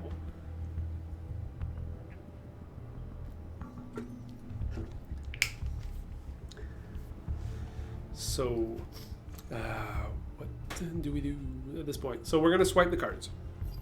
Sally has. I'm going to look at the inventory to make sure. Sally has the blue key card, and Frank has the orange one. Now, there's a color code on the key card readers, so you can use either card on either reader, but I think the orange one on the orange reader is probably going to be the best bet. So let's swipe it. Oh, so the light turned green. So we see that the server room is halfway there. And then we can swipe the other server room card. Brilliant. Doors unlocked. Good to go. Oh ho, we're good to go. Let's go find out what's wrong with the network. Actually, I'll have to stay here. Now, a little curveball. We have Gavin, like IT guy, super techie dude. always super smart about tech, but he's gonna have to stay outside of the server room because he's gonna have to monitor the progress. So that's not good. Stays behind while the two of us go into So diagnose as Frankie's explaining right now. multi-million-pound computer problem. So yeah, okay. Come on, Gavin. That It's kind does of sound a a bit ridiculous, don't it? strange proposition, Gavin. What's up with that? But It'll be fine. he's gonna be able to. He's gonna be in touch with us while we're in the server room, locked up in there. We're The doors closed. Now what? And now what? He's on the phone. 8 cabinets. One of them is a green light. The others are all red. There's a laptop on the table. I see 3 So flat now boxes on a cart. What else do you need to know? I'm kind of describing what we're seeing, and You've got to be shitting me. Do those boxes have a yellow panel on the front? yeah, Yep, all 3 of them. that's the server room puzzle. It's an interesting one. All 3 of them. Now we're gonna have to rebuild the server infrastructure from scratch. So no big deal. I mean, that's the job that started as an easy thing where you just go in, get the data, come out, is now taking a little turn where we have to rebuild the server infrastructure to get that data back. So, yeesh. Okay. So now he's explaining how the puzzle works. And yeah, he doesn't really know because they were working on reorganizing the server setup. So we're gonna have to look for it. Is there something special to do when we install the servers in the cabinets? Switches to flip. They're hot swappable. All neat and tight, user-friendly like. So luckily the servers are like basically USB plugs, so it's gonna be Keep easy. working on getting that data. We'll let And you know yeah, when we make progress. so now we have to rebuild the whole server room, which will be interesting. So the objective is get the network working again. So now that's the whole thread of what we've done so far. Restoring power to the back of the car park, finding the key cards, Barry Brixton's ID card, entering the server room, and then now we're at this point where we have to repair the company's network. So how would we go about doing that? Let's look at the laptop. It's still on, luckily, and then we can access the laptop. So now we see an email from Barry, who's sadly no longer with the company because he's dead, but he explains how everything's supposed to work, and there's 4 clues over here that you can kind of try to decipher to figure out how everything's supposed to go. And yeah, basically Barry, as a good manager, tells his subordinate that, you know, just do the job right because it's my job on the line. And then yeah, Steve, as has been established before, Steve's not that bright, and Gavin despises him, but yeah, he just couldn't figure it out, and he just left everything there and just went home for the weekend. But he found out that Thor goes into server rack B2, and it took him the whole day. So now this is server rack B2. It has server Thor in there because they're all named after Norse gods or deities or different kind of characters from mythology.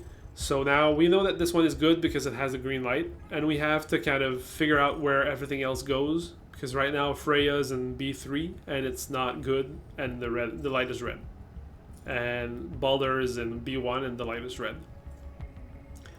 So let's clean up that mess and pick up all the servers, and then we're gonna figure out where everything goes. Remove this one. This one's empty. Heimdall is over here. Loki, and this one's empty, but there's a couple more on the trolley over here where we can take Odin, Mimir, and Uller, and then we can access the computer or go into over here where we have hints in the objective log where we see that, okay, Odin has a hint associated with it pulled from the email. Same deal for basically when Ragnarok, the big like apocalypse or Armageddon battle in Norse mythology happened, there was this situation over here. Odin and Heimdall were side by side, and Loki and Heimdall faced each other and died at each other's hand. So they're probably going to be opposite from each other. Balder, who's the son of Odin, stands between his parents, and Freya doesn't look into Thor's eyes. And then Odin stood in front of Mimir and sacrificed one of his eyes in exchange for a drink from his well. So now we're going to have to make sense of all of that and try to set up the server properly, or all the servers properly, so that we can get the data again. But I'm out of action points, so I'm going to end the turn. Hopefully not get into a fight. Good. No fights. And hi everyone in the chat. Just feel free to chime in. Just say hi. Whatever. Ask questions if you want. And just to let you know that the game's out now. Finally. I mean, I'm saying it a lot, but it's a big relief. Like it's been a long while since it was almost done, and then it was done, but there was a month delay, and now it's out for reals. So, big relief. Okay, now I have all my servers. I know that Thor is in here, and that let's read the clues again. So Odin is in front of Mimir, and he sacrificed his eye. Okay, Odin and Heimdall stood side by side, so that's a big clue. Where Odin, also established by clue number 3, that he's the parent of, well, he's the father of Balder. And Balder is between his parents, and his parents are, well, if we look at Frank's inventory, we have Balder, Freya, Heimdall, Oler, Mimir, Odin, and Loki. So there's only one potential mother in there, so that's Freya. So now we have the family of Odin, Balder, and Freya that should be like together, and Odin and Heimdall were side by side. So how could we put that into here? Because Freya doesn't look Thor in the eyes, so now she's going to be opposite, but she won't be facing him. And now we have Heimdall, and it's a lot of clues. And then okay, Odir is in front of Mimir as well, and Loki and Heimdall faced each other and died at each other's hand. So that means they're going to be opposite, and the same deal with Odin and Mimir. So that's going to be basically the family over here, and then the opponents over there. So how could we figure that? Let's try with Odin over here, and it didn't work. So he's probably going to be in that line, but we're going to try to install it somewhere else. Oh, success. So we found the green light.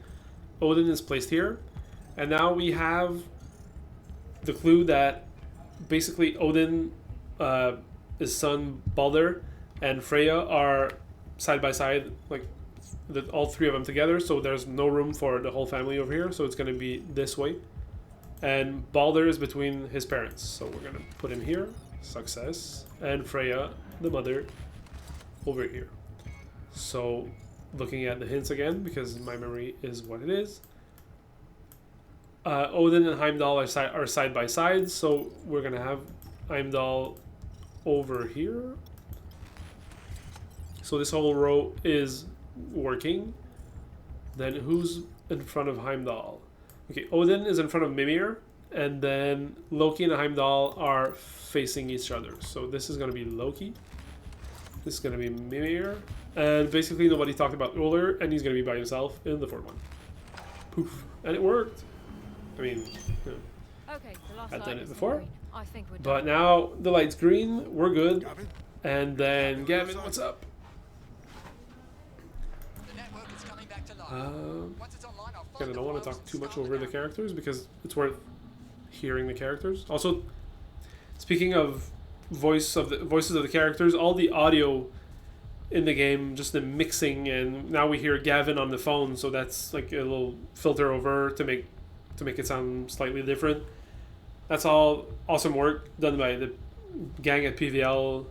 Is it PVL Audio or PVL Studio? PVL Audio, that are our partners in this project, that did amazing work to make every little noise, every effect that we hear in the game just come to life, so that it's, well, you could have a game without sound, but it'd be a bit sterile and kind of weird. So That's a big part of creating the atmosphere that feels really good when you're playing. And then we have, okay, they're discussing like what's in there. Probably more reanimated monsters. Who knows what these sick And then, fucks are yeah. trying to do. Well, as long as there's £100,000 in Yeah. it for us, Frank cares about his money. Gav, So still with it's, us? well, also he cares about his knees, but it's related to if he can pay up his mob loans.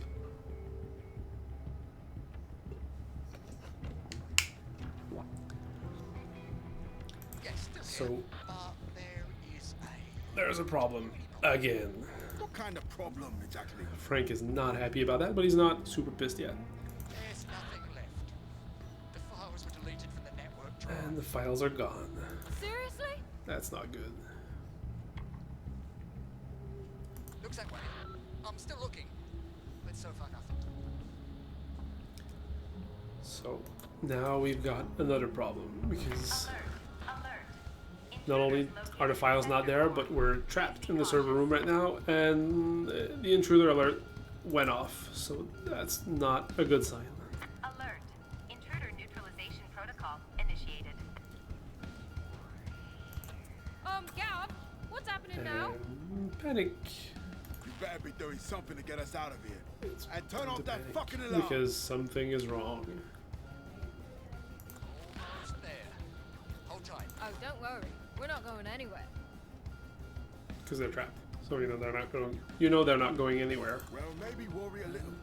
I don't like the sound of intruder extermination. I'm trying to get you out of there, but we've tripped some sort of countermeasure. Get on it, quick! And now, Oi, Gavin! You better not have bailed no on us. answer from Gavin for a couple of seconds. Gavin?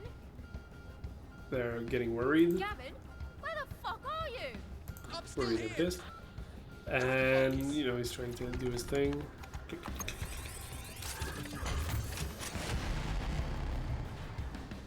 Anything?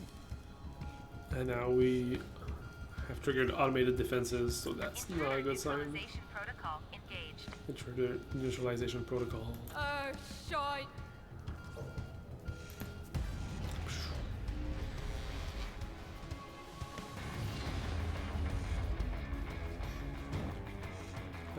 As I was talking about earlier, this is one of those scripted moments where the group is separated, so you're only two heroes facing off against all the enemies, so you're gonna have to kind of deal with these pesky drones first, I think. But the turrets are pretty nasty as well.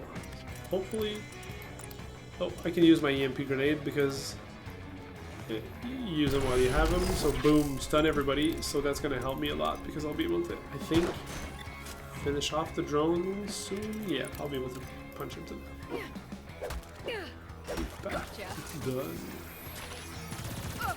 But yeah, the turrets are nasty when they start firing at you, and the drones as well. This is a pretty tough fight, to be honest. This is a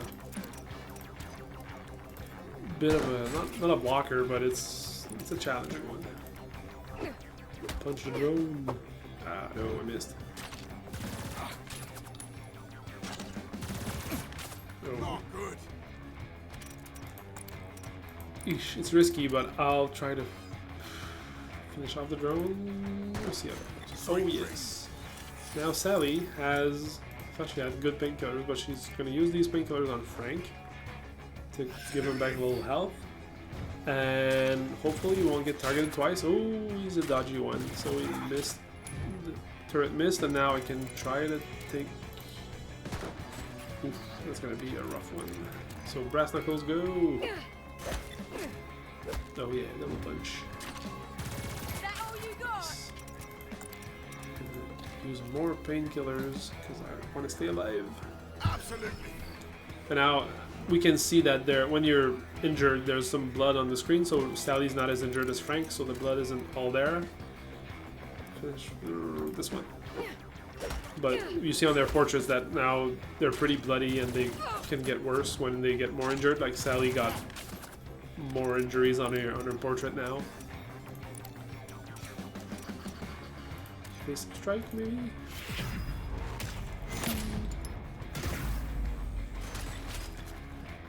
hopefully that'll give him enough evasion to avoid the attacks. Let's try to finish. No, no. Oh, yeah. He's mostly alive still. Let's guard and hopefully survive until next turn. Able to take one out. Let's punch that turret. No, that did not do enough damage. Let's finish off this one. Nice out, motherfucker. And Sally's going to punch the turret because her blunt damage is more efficient, more effective against Son of a bitch. turrets or mechanical enemies. But ooh, no, Frank's down. Bugger all. Okay, she takes a lot less damage when she's in her defense mode, but still gonna have to attack at some point. So let's heal up a bit and punch that turret. Punch. Okay. Nice. Stun the turret. So now hopefully that'll be enough to do significant damage to it. Nice. It's back to full though. No. Oh. Let's guard and see. Hopefully we'll survive the next attack. Not happening. Heal up. It's almost a mini boss fight because those turrets are nasty. And should be able to punch it a couple times before I need to heal. Of course, if I hit when I attack, it'll help. Not feeling so great. Then heal up again. We can do this. Oh, nice, 46. That's good.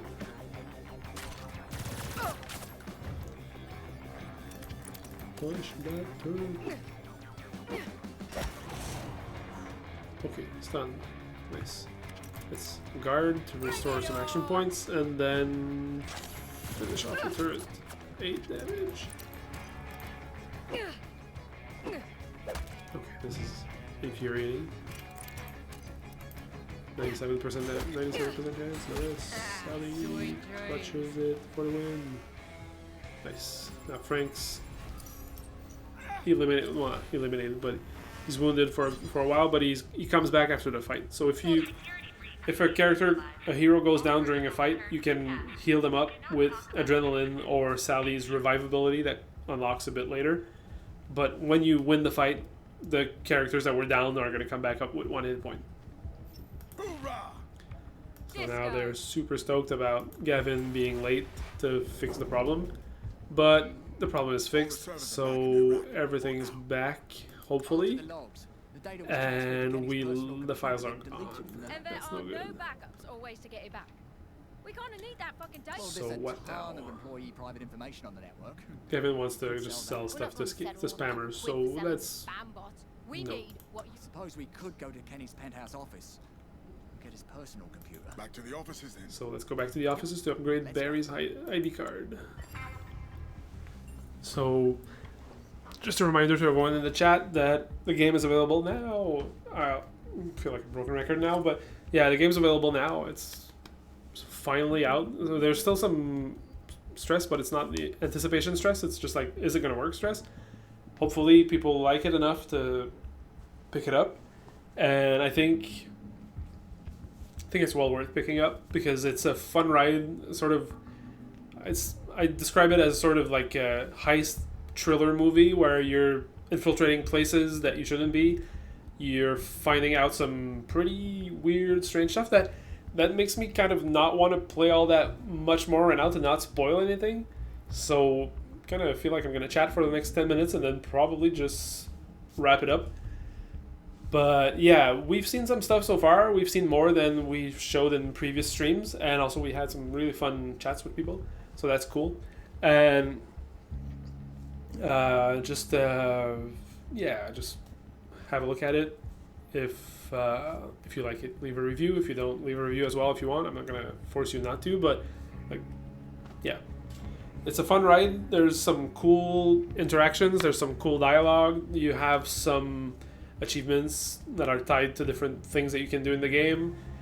You have a couple, I think, 4 places where you can choose how you want to proceed with the next section of the story. So you get to a branching point where you're offered the option to either, when it's Sally, basically it's going to be wreck up the place or barge in, like guns blazing, kicking down doors. And if it's Frank or Gavin, it's going to be an alternative, like maybe more subtle approach, or a different kind of way to sneak in or kind of act to progress through the game.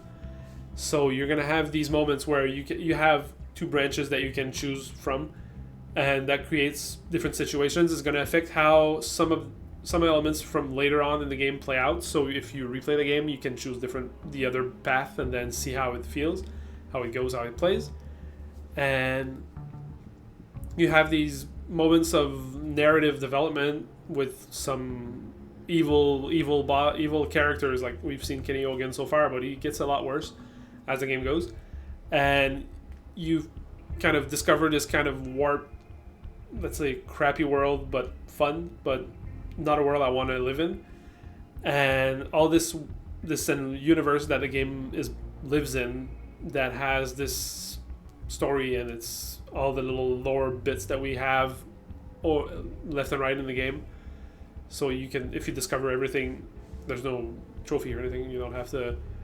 Well, you can still brag if you want, but you discover this kind of strange, futuristic but not good world where, I don't know. We're not in Kansas anymore, but it's not like, it's kind of warped.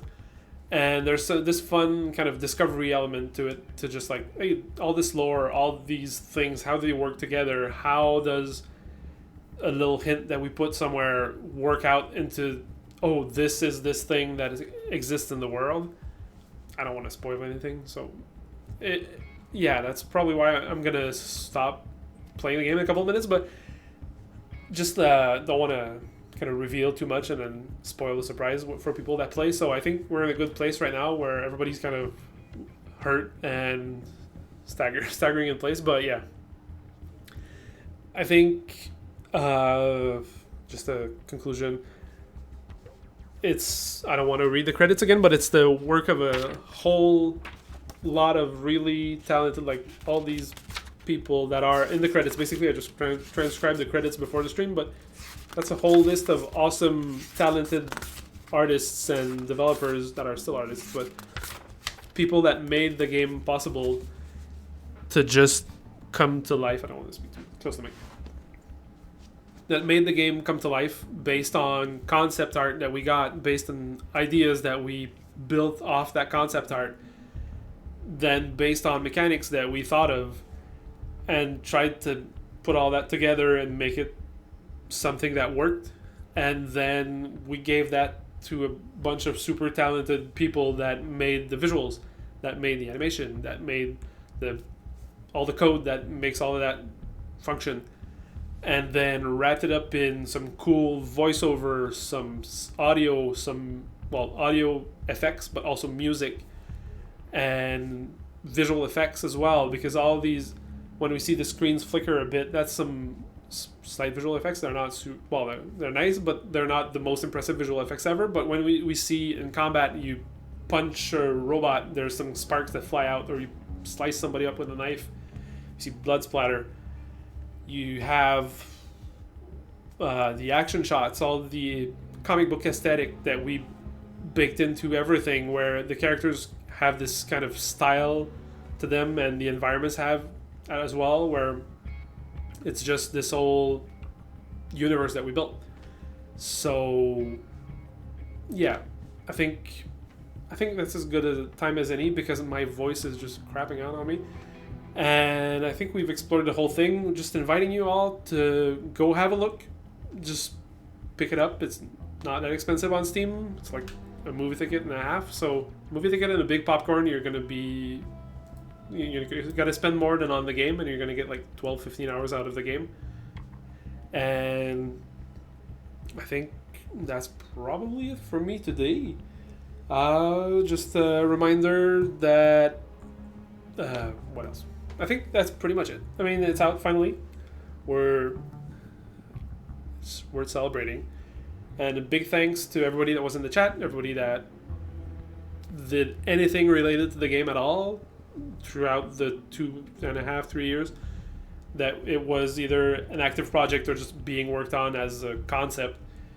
And just also congratulations to these people, because, well, to everybody that was on the team, it's just like, we made something. It's out now, and it's solid, and it's good. So I think that's it. I'm still Felix Lamarche, game designer from Bkom Studios, and wishing you a great day, and hopefully some great times playing the game, and let us know how you feel about that. So have a good day, everybody, and signing off.